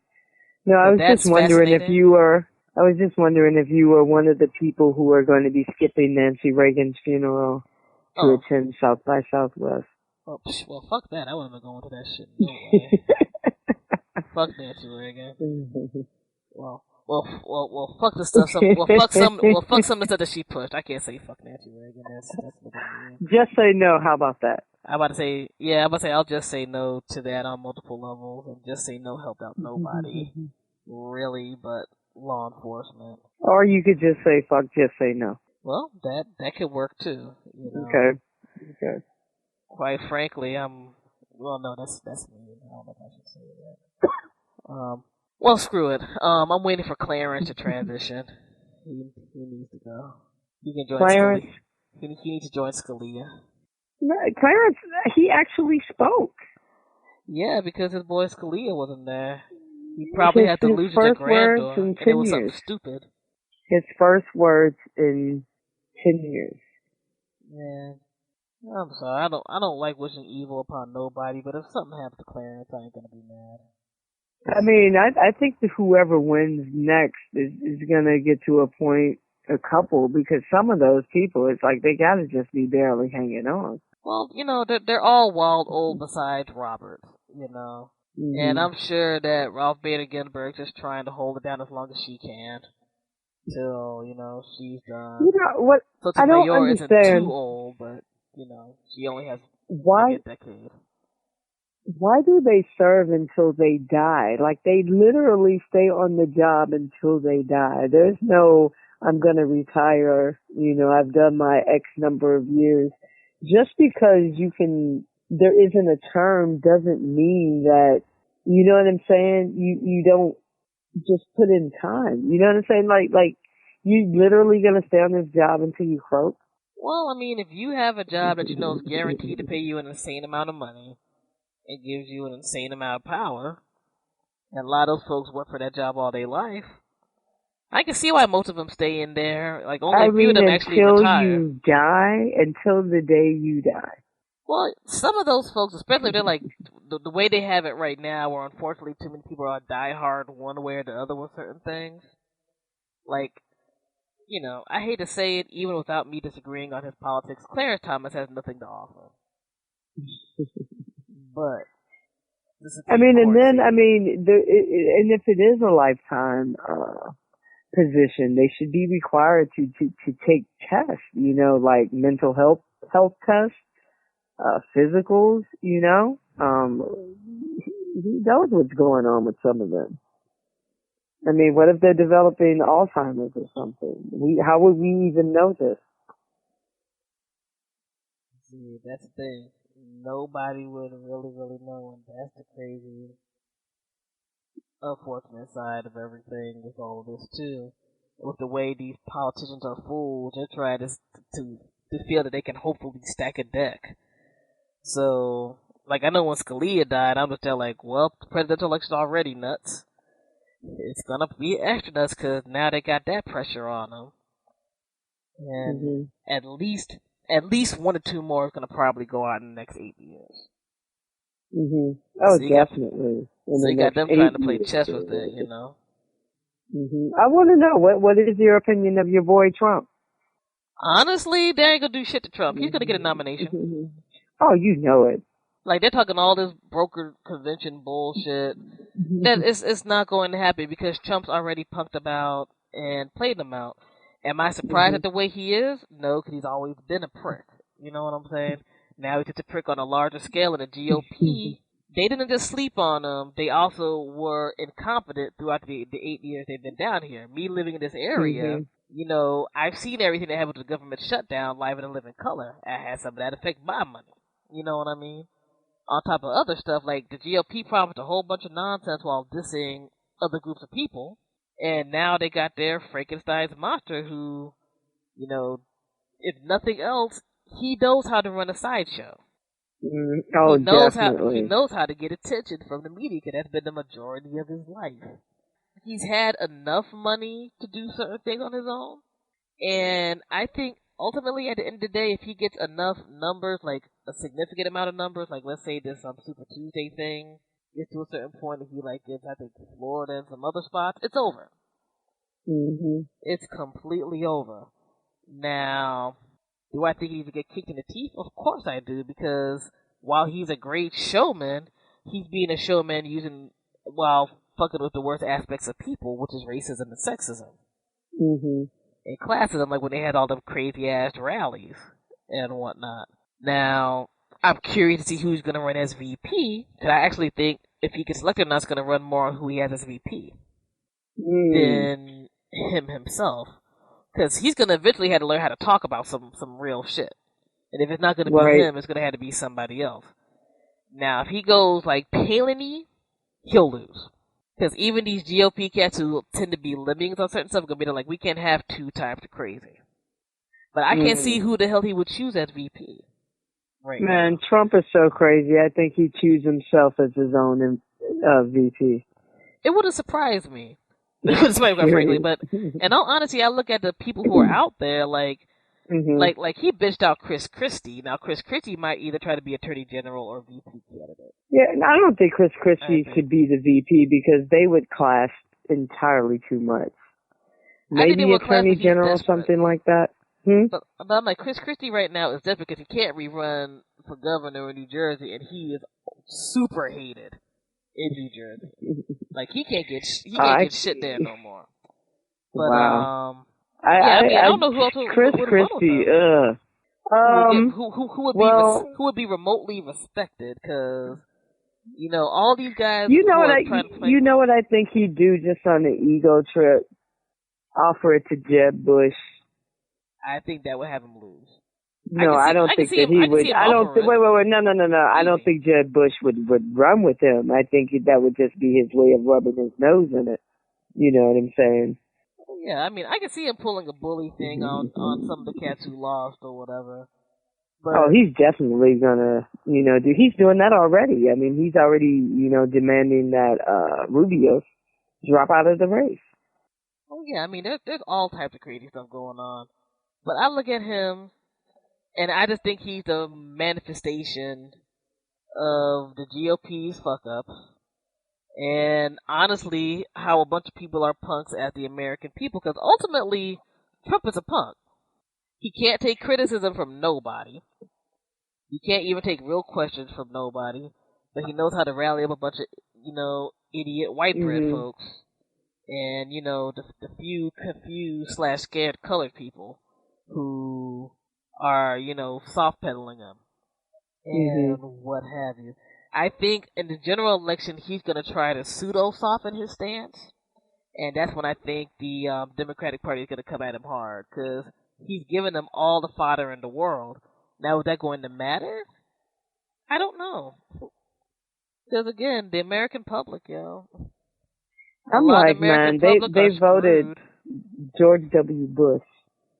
And then my thing is, what really gets me is they've shown how they'll just say whatever and put whoever in there. I mean, look at how George W. Bush, got in there.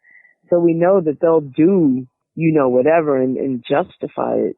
I don't know who Trump would. I've been sitting here trying to think of, like, seriously who he would, pick as a VP, and I really can't see him picking any of those guys that were on the debate stage, and I mean they're all just dropping out. They're dropping out. I mean, Ben Carson dropped out, and there wasn't really much talk about that. I think he kind of dropped out maybe a while ago and just made it official. Man, Ben Carson was just grifting, He knew that he could be the good, quote unquote, good black dude.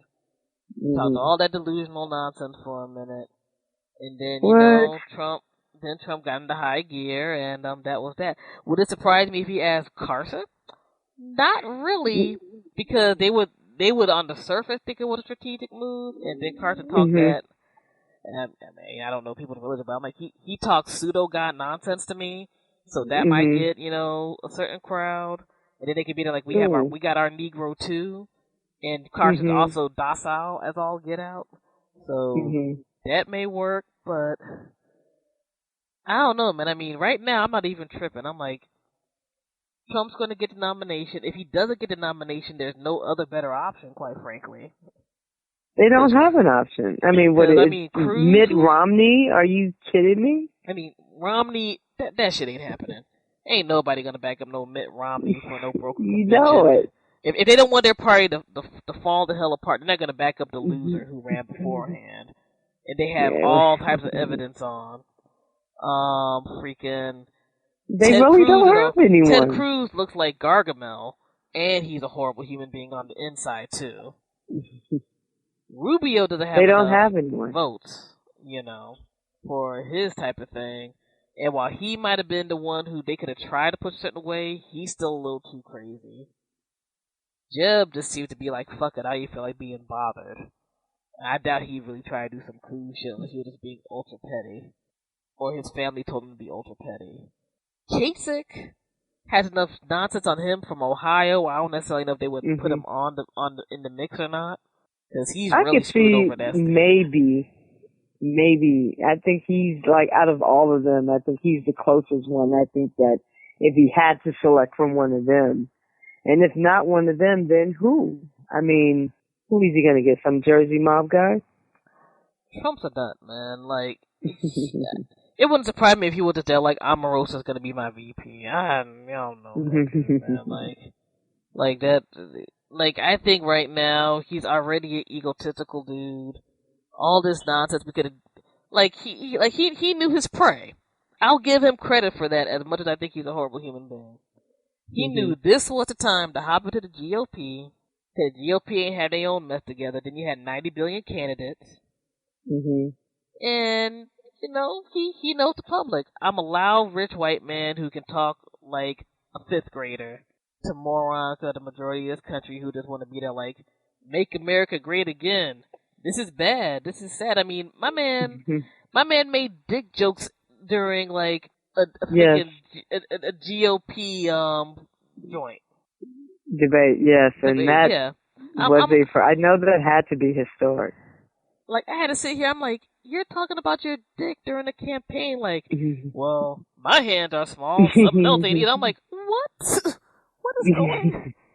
But then when he was having all them rallies and he repeated that that one person said that, Cruz was a pussy, he repeated that aloud and all this other mess. I'm just here like, you know what, it's just horrible political performance art that the GOP set themselves up for, and as much as I think a lot of this is bullshit and it's going to ultimately end up hurting people, I'm like, if this isn't a sign that our system is messed up, I don't know what to tell you. Oh, it's a sign. I don't know what to tell you. If you look at this shit, they're like, this is completely insane. I'm like, this is the craziest crap I literally have ever seen in my entire life for something. And the first time I voted was during, the Bush-Gore time.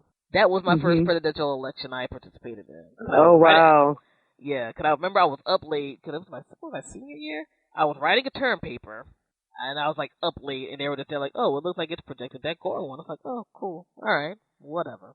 Go to sleep, wake up. We don't know who won. Like, what the fuck you mean you don't know who won? That how it even works? They were just there like, So right from the gate, political corruption has been a part of my when they started with the whole, do we count the votes? Do we not count the votes? And what's a hanging Chad? And I'm like, are you serious?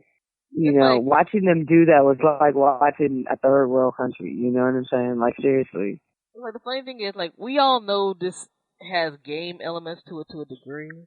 Trump is just letting it all out. I mean, the joint from yesterday, I'm just there like, my man is talking about his companies during half of his speech where he talked about he won a state in the Caucasus. He has Trump water, steaks and other bullshit, and he's waving around talking shit. I'm like, if this wasn't my country, I would be like, that's still fucked up, but this is kind of hilarious right now. Because in a dark humor way, it is. It's like, look at this bullshit that's happening right now. Oh my God. Y'all are mad at Michelle Obama has toned arms, but his wife has everything out back in the day.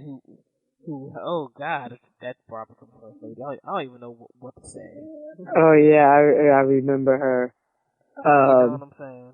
We were watching Trump's Michigan victory speech, and he was up there just slinging everything. Trump steaks, Trump wine, the water. Yeah. I'm like, it's straight up product placement. Like, seriously, he had the stuff actually there, like the display of all of this stuff. That's what I'm saying. I'm like, he's a great sideshow barker. He's a great performer. He knows how to use the media to a T. Most of his promotion has been these news people like, we need ratings. Let's interview him or talk to him or wait till the next bit of crazy shit happens. And he knows how to make crazy shit happen. Yeah. Oh, he knows how, and he knows how to promote himself, you know, when they come running. You know, and I was just like, he's promoting racism. I mean, he was literally, it was an infomercial, I'm telling you. So, like, I saw that joint, I'm just still like, you gotta be kidding me right now. Like, every day, it's almost like every day I'm like, this cat can't be more of a hot mess. He pulls out something that's a hot mess. Like, but at the same token, I'm kind of happy he's running, and on a certain level, I'm kind of happy it's semi-successful, because I'm like, look at all the racists coming out. Look at all the sellout coons of all colors coming out. You know what I'm saying? Live in living color. All these people who do all this bullshit at these rallies. I'm like, yeah, you know what? You're living in the internet age, you know that, right? You're gonna have a few really pissed off people. They're gonna find out who you are, where you work, where you live, and we all know. I kind of want everybody to have their stuff out there. Like, you endorse Trump, good. Yes. Thank you for letting me know, because if heaven forbid he does get a nomination, I want him to get whooped by somebody. I don't want it to be a close loss. I want it to be a damn that was by like 20 to 30 percentage points or more loss. I want to have everybody who was cheering for that chump be embarrassed, and I want him to be embarrassed enough to had to be quiet for a minute. Where there's no history to it. I don't want it to be 51 to 49%, because that Bama will try to fight it. Oh yeah. And we won't have I think like he'll try regardless. Serious. July 2017. I don't think he's going to go away quietly. Like, this thing right now, I just think he's a monster that the G.O.P. created through their nonsense, and they just weren't prepared, and they ultimately want to win. Like, Trump is a horrible human being, but he's their horrible human being. Right. You know, and if it's between them getting to the White House and doing some nonsense or not getting to the White House, they're gonna back him. And again, unless it's a huge upset, they're gonna back him. Yeah, I mean, he's essentially pushing what they push, but he's just being loud about it. And I think they're more mad about him being loud about it. Yeah, and that's the problem. You know? Yeah. I mean, they don't want the stuff out there like that. You know, that's the stuff they say amongst each other.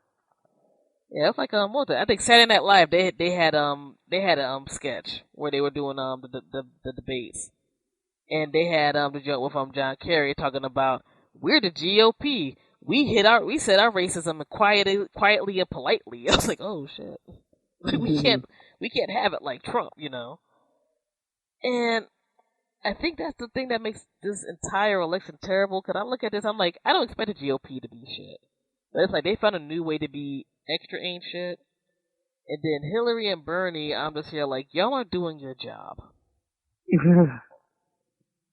Now, granted, they might be trying to wait just to make sure before Trump goes in to go, you know, guns blazing. But I'm like, right now, because you see this horrible nonsense happening, if these people try to come out to vote in November, you need to have every vote of color that you can possibly get, and you're not necessarily aiming for them right, or you're alienating them by being stupid. Or being arrogant, you know, because I'm gonna tell you, the Sanders has his supporters are horrible. I'm not saying all of them are, but a lot of them are, and they're going to be problematic for him. They're turning people away from him. Yeah, like the Bernie bro thing is real. And I'm like, that's not going to help folks out. You know, that's not going to help folks out. at all. Like, while they're not like the clannish folk that Trump has, you can't be the white liberal who's like, y'all darkies, shut up, we're gonna tell you what's good for you. Exactly. Like, that's not the way to go, and I think Bernie needs to have more people telling them that and getting, that notion in line where it's like truly like we all have to be in this joint together, because quite frankly on policies, like, nobody is really killing it, but I'm like, if one had to choose, I would choose Bernie over Clinton, if I had to choose the quote-unquote major parties and not probably end up doing what I'm going to do and vote for a third party if we aren't too assed out or whatever. I would not vote for Hillary at all. Like, I have no desire for a Clinton. Like, zero zilch, But Bernie has to get his stuff together quick. I'm like, you gotta depend on more than Cornell and Killer Mike. You know what's crazy to me? Spike Lee and Angela Davis endorsed him, and he doesn't have them front and center. I'm amazed by that, because when I saw Angela Davis completely, but see, that's what tells me how completely out of touch he is. It's like, dude, you got Spike and Angela? And you're running around here with Killer Mike? Really? I'm like, for the indie vote alone. Killer Mike and D-Way. Yeah, and I was like, like, y'all gotta do a little more, because even with these caucuses right now, you still got what to me is an absurd amount of black people voting for Hillary. Yes, I can't believe it. Like my mom is like, I'd vote for Bernie Sanders right now over Hillary. And, he's like, he just sounds like he talks, like he makes more sense. And I'm like, on a lot of levels he does, but he needs to have people push that to other folks who aren't just being there like, oh, well, I know what a Clinton is, I don't know what a Sanders is. Right. And when I do talk about Sanders, a whole bunch of white dudes and chicks talk about why Sanders is supposed to be my old man Jesus. And fuck that, whatever. Like, you can't have that type of thing going on and think everything's gonna be all good, because we all know what Clinton is. And while I'd rather deal with the devil I know, per se, how about not dealing with them at all? Right. When do we get to that point? But that means a whole lot of people had to change their entire mindsets. Like, for me, like in the next 2 weeks, I'm interviewing some third party candidates or whatever. And because I want to have people hear other viewpoints, because I'm like, you're not really hearing too much at all, even from the mainstream media, about anybody but Trump. You need to hear about other people and know about other things to know whether you agree or disagree with certain stuff. The way our system is, we only hear the other two people, and that's it. I don't even know who the third party candidate is. Do you? For the Green Party, I think Jill Stein's doing it. Okay. And I got Skolnick and somebody else for the Socialist Party, but I'm interviewing them in 2 weeks. And the other socialist cats have some other folks running. But see, our mainstream media never hypes up a third party candidate unless you have a rack of money. Like, we haven't really heard about a third party candidate since Perot. That's when he had that was literally billionaire running on his own, and he had to push his own stuff, because they wouldn't really let him on any real debates or whatever. And yeah, I remember. Yeah, man. Which, God, that's a long fucking time ago too. But yeah, like our system itself doesn't really try to even have third-party candidates represent at these debates, and that's a whole other jacked-up situation. And whatever, I think you have to get. I think even to get matching funds for your party, if anybody runs that certain stuff in the future, you got to get, I think, like 5% of the vote. And usually most cats don't get that, but that's because nobody knows their stuff. Exactly, no one knows their stuff. No one knows who they are. Like, I didn't even know, who they were. And, like, what kills me with their type of stuff is, I'm like, a lot of stuff that you see people, like, bite up bits and pieces of, even with third parties, like, I'm not down for, like, libertarians or whatever have you. You'll have other parties take little bits of their stuff, but they won't really go hard like the other folks do. And with third parties, you usually see them represent more on local level, which is another reason why I'm like, people should vote because they need to vote on local shit, than state well, definitely not federal. Very rarely we get a federal. I mean, but Bernie was the only independent guy till he ran for president. Mm-hmm. And what have you. Like, that might be a whole other thing. I think, black folks don't need to try to shift to us, reestablishing their base of power. Like, we shouldn't be guaranteed votes for Democrats. Right. That has to change. Like, we had people get mad at us with last week's show, because I'm like, these cats need to earn our vote. Why are we supposed to be a guaranteed vote? I'm like, why are you mad about that? Yeah. Everybody else gets mad, to be a constituency, hostile, angry. like wild, hostile, and hot about it. So they're like, no, I'm not supposed to worship Bernie or Hillary. You need to earn my fucking vote. You know what I'm saying? Like, if it's going to be in comparison to Trump, sure, but I shouldn't have had to be there like, well, I guess I'll eat this piece of stale bread compared to the moldy one. You need to give me something. Mm-hmm. That's worth it. It should have just been like, well, B-Girls, come over here again, because, they're too crazy, It's like, what else you had to offer besides not being too crazy? I mean, I look at it like this: being given the opportunity, the option between getting shot in the face and getting shot in the back of the head. Pretty much. Like, well, this part, you might still be able to walk if you get shot here. But if you get shot in the other place, you might not be able to see. It's like, Exactly. When you get shot in the arm, and it might not to. get decapitated, or you can get shot in your foot and might not be able to walk. Oh.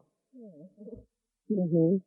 And your riding arm, too, so we'll make sure that it right. has a little extra stuff going on. Like, this is not cool, But I think because on certain levels Black America had to deal with so much, maybe people aren't at that point of even trying to concentrate on hearing other people's stuff. Mm-hmm. And I'm not saying you got to become a diehard communist, socialist, anarchist, or whatever. That's your steez. But you kind of got to know what the hell that is. What is that? What does this represent? How is it different? How could it be for justice ultimately for you and others? Because for me, the vote still has power because nobody would try to block our vote if it didn't.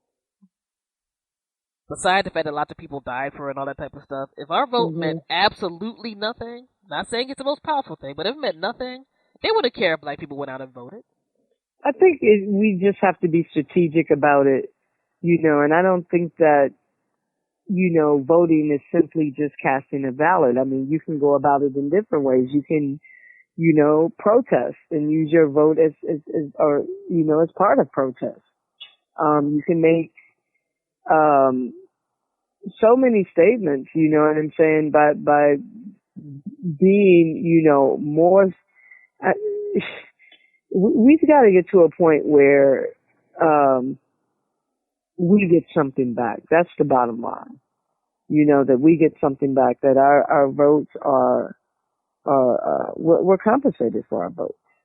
That they have game plans, when they come to us and solicit our votes, that they're not just coming and whipping and nay-naying, that they've actually set and put some thought into, our situation. I mean, you go to people and you don't even, you haven't researched their situation. I mean, just the mere fact that Hillary told, the Black Lives Matter activists to go create a plan. It's like they have to create a plan. You're supposed to have a plan. What are you going to do? Since you're so conscious and aware of what the problem is, what is your plan for a solution? And the plan for a solution, can't be to ask me to go create a plan for you. And that's a whole other thing with Hillary. I'm just like, yo, you're just being wild, unlikable right now. You're not even. I think people just see through her. She's so just, not even trying. Fake, and it's almost like she feels she has this wrapped up. That's how she acts. So. Well, that's the thing. Like, people expect the Black vote no matter what. Like, if we are talking about hanging you or beating you with sticks, you're supposed to vote for a Democrat. And I'm like, you should want more than just that. I mean, of course, I'm going to think you're ill mentally and otherwise if you vote for Trump. You know what I'm saying? If nobody's threatening, Oh, your life and your definitely. family's life. But you need to have more than that. Like, you can't have people just there like, hey, what's up with this super predator thing, and you ignore folks. You can have people like, however you feel about Black Lives Matter, hey man, we need a plan so people don't get beat upside the head. Well, where's your plan? You're the politician. Where's your plan? Exactly. You can That's your tell to job. us. Exactly. You I mean, know. if we got to come up with the plan, then you need to step down. We need someone who knows, this is their job. You're the person that's in office. You know the budgets. You know how the system works. How are you going to tell us to write the plan? Like we that isn't our job. And We don't know all the ins and outs of writing a plan or how to get it financed or, what resources they have available. How are we supposed to know that? And this is the thing with both Bernie and Hillary to me, where I think Bernie's a little more susceptible to actually listening and doing other stuff, but it's still like, y'all need to have this stuff together because this is the stuff that one of the constituencies you're going to really need to get to a certain point. They're going to want to know this stuff. It's like, Bernie is almost too used to talking in generalities, where I don't necessarily think he has a bad mindset or anything, or is genuine and actually wanting to help, but it's like, you need to be able to break this stuff down to those folks that you need. You can't just be like, we need more jobs, we need more other stuff. It's like, yeah, we need that, but we also have these really big issues here that tend to affect us more. How is that going to help us out? Like, the vote shouldn't end up having to be, which heaven forbid it might end up being that type of stampede, anything but Trump. I agree. Like, the best case scenario is there'll be a split vote if Trump runs independently and there's a broken convention, but I don't think that shit's going to happen. I don't know, man, because they've shown me they're just really willing to do whatever. So I don't think there's any line that they won't cross. See, that's why I think they'll hold on to him. Because ultimately they're gonna probably want things to be more quiet and, just hear him in a back room say, I'll do this stuff and I'll semi-behave. Like, because if they do a broker convention, Trump has the ego and enough money resources, I think, at least for a little while, that, like, he would run independently out of spite. He would not go away quietly. No, he's not going away quietly. Like he would probably first try to sue him. That's not going to happen. He'll probably first try to sue him, then he'll, like, make up some Trump party or some nonsense, which would be the only good thing to me that would happen, because that would cripple the G.O.P. factor in its current form, where they at least had to pretend to care about people at large. And unless, like, Hillary or Bernie would literally shit the bed, which I hate to say it, who knows, they could, one of them would probably get up in there and be a better option than, I don't know, Cruz Rubio versus Trump and some other loon. And, whatever else, But at this juncture, I'm just here, like, I'm just watching the horrible political sideshow. And yeah, slow-moving train wreck. Hoping I don't have to go through recession again in a hard way. And that's about it. I mean, ultimately, I'm just like, the American people are very stupid and very prejudiced and racist in huge numbers, which we already knew. But yes, we did, by experience. With this, by life experience, much less observance, And you just gotta look at this stuff like, well, this is a reflection of you, because all we want to do is live our lives and be peaceful. Y'all don't know how to deal with any kind of struggle. And now you have a little taste of it, and everybody betrayed you. You just went idiocracy on everybody. And they're going for this dude that looks like a rotten sweet potato. Just because. And, well, we get to see what's what, I just want to have all you people who co-sign them when this dude loses. Which I hope does happen. I just want to see all y'all try to backtrack later. We can just be there like, nope, we got receipts. It's going to be a sideshow from here until November and probably all the way to January 2017.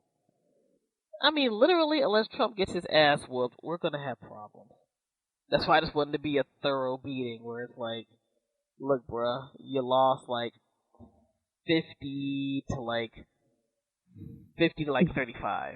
27. Okay. You know, or worse. I wouldn't mind if it was worse. And it was just mad independents voted for somebody else. Everybody voted for folks but you. So, leave us alone. G.O.P., if you're remotely intelligent, leave this bullshit alone. At least be crafty with it if you're going to try to pull it out again. Because you're really lost. Let us just live our lives. You know, pass some laws that make us be screwed with a whole lot less, if at all.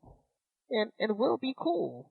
Because somebody had to learn a lesson. Because for me, with the GOP, I'm like, yo, y'all do know that whatever way it goes, you're on a hard countdown to ending. You're about to be the Whig Party. The Whig Party. I'm just hoping that nothing worse comes from that. Because right now, they know they're boned. Unless they got the illest plan that none of us know, they're screwed. Oh, most definitely.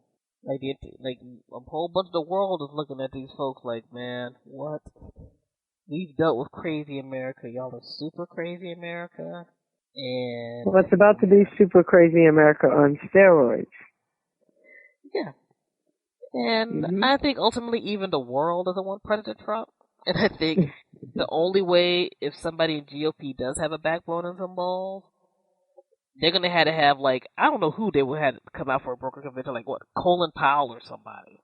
Yeah, now if they can do that, they may have a shot, but I don't see that happening.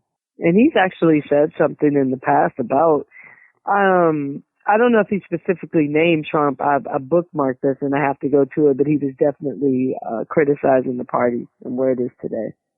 Yeah, I'm about to say, Colin Powell, he wasn't down for certain stuff beforehand.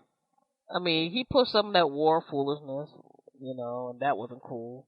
But when it came down to certain stuff, he was just there like, nah, B, y'all could talk this other stuff. You're not taking this affirmative action business. And some of this other goofiness, absolutely the freak not. No. No. You know. So, I mean, it would have to be like a miracle thing. It would be like Colin Powell and Reagan resurrected or something. I don't know who they'd be able to get away with to have the Trump cats, like, shut up. So, I mean, who are they gonna run? I don't think they have anyone. I mean, I'm sitting here trying to think. Maybe? Who? Condoleezza Rice, maybe? No, because I think what Trump did is like he really awakened that element within the movement, and you're not going to be able to put that genie back in the bottle. Yeah, I'm like, I don't know what white man they'd be able to have run that people want to like run away screaming from. But who knows? Maybe he'll like have Tom Brady be his VP. I don't fucking know. It's all stupid right now. At this juncture, next to nothing would surprise me. Like, unless he, like, resurrects Hitler or something, I'm like, I don't know. Well, grab your popcorn. That's all it is literally every day right now with this stuff. I'm just like, I'm glad Ben Carter's not being an embarrassment anymore. That's my thing. I'm just like, dude, you're supposed to be, you know, the guy with the gifted hands, not a fool.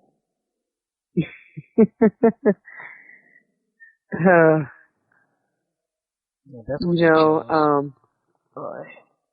it's just a reality show. You know, I was talking to someone, and I think it was one of the debates or one of the victory speeches after a caucus or something, and they were just like, they thought, like, is this a Saturday Night Live skit? You know, like, you're watching this, like, is this real? This is real, and it's real. Yes, and it's wildly disappointing when you look at all this stuff, but hey, man, it's gonna be a ride. That's all. Like all of life, it's gonna be a ride. A roller coaster. Yep. But yeah, man, we got some good interviewing and stuff. Really got to thank you for this. Oh wow, thank you for having me. Wow, I'm just thinking about all the different things that we covered, and it's going to be interesting to see what happens. What transpires from this point. Oh yeah, no question at all. I am definitely I'm looking forward to the responses because we talked about a lot of things to say the least. And yeah, the next few months to year is gonna be fascinating, and I hope with the stuff that we've talked about and predicted, the better stuff happens than the God damn it. We're right about the wrong thing again. I don't want to be the Black Cassandra predicting garbage. I don't want to be right. I really don't want to be right. I've been right about so many things, and I don't take any joy or anything in that. It isn't a, ooh, I'm right type situation. It's pretty much trying to have, foresight, to see, or to be able to predict, certain things so that we can prevent them, not so that we go through them, so, I'm really, really hoping that, a lot of what I think will happen won't. Yeah, I mean, I think people are starting to get wise. And I think more people are going to learn from it than, just get embittered and say, screw it. Right. On certain stuff. But, yeah, it's going to be an interesting ride, man, because I think a lot more information and or propaganda and or tactics are going to come up from multiple planes. Mm-hmm. And, I agree. Yeah, it's going to unfold in front of us live and living color. If nothing else, that's what the internet does for the masses 24/7, exactly. 24/7, 365, it never stops. No question. I hope more people just get helped out than hurt. But yeah, y'all got yourself a nice chunk of interview for the FuseBox Radio Broadcast and all the wonderful stuff that we do. So you're going to have a nice bit of extra content this week. And again, thank you, B-Gyrl, for interviewing with us and all of that cool stuff. Folks can Thanks check for out. having me. No problem. And as I said beforehand, folks through the interview notes can check out all the great sites and activities and stuff that she does. Definitely check them all out. Definitely join those Facebook pages. You will get all kinds of info, and as you've heard throughout this interview, we can talk about serious stuff, and we can talk about crazy stuff, too. We can talk about music stuff, and, our news and revolution, everything in between, Everything. People, it could be lots of good quality business. And you can always check us out at the FuseBox Radio Broadcast at our official website, FuseboxRadioOnline.com, FuseboxRadioOnline.com, or FuseboxRadio.com. You can check it out through all of your favorite podcast services, and if you dig what we do, please definitely give us a 4- or 5-star review at those sites such as iTunes, Stitcher, Player FM, Podcast Addict, and plenty more. Our personal blog site is blackradioisback.com. And yep, sit back and enjoy us each and every day weekly, bringing the balance back to black radio to the masses with great news, commentary, and interviews, and of course the dope music mixes. Alright, peace. You can listen to the FuseBox Radio Broadcast via iTunes, Stitcher, TuneIn Radio, Podcast Addict, and your other favorite podcast players. Check out the FuseBox Radio's official website for our latest episodes, events, and more at FuseboxRadioOnline.com. You can also visit us on Facebook at Facebook.com/Fusebox Radio Show, Twitter at Twitter.com/Fusebox Radio, and Instagram at Instagram.com/Fusebox Radio. Feel free to contact us at FuseboxRadio@gmail.com to submit music for airplay consideration,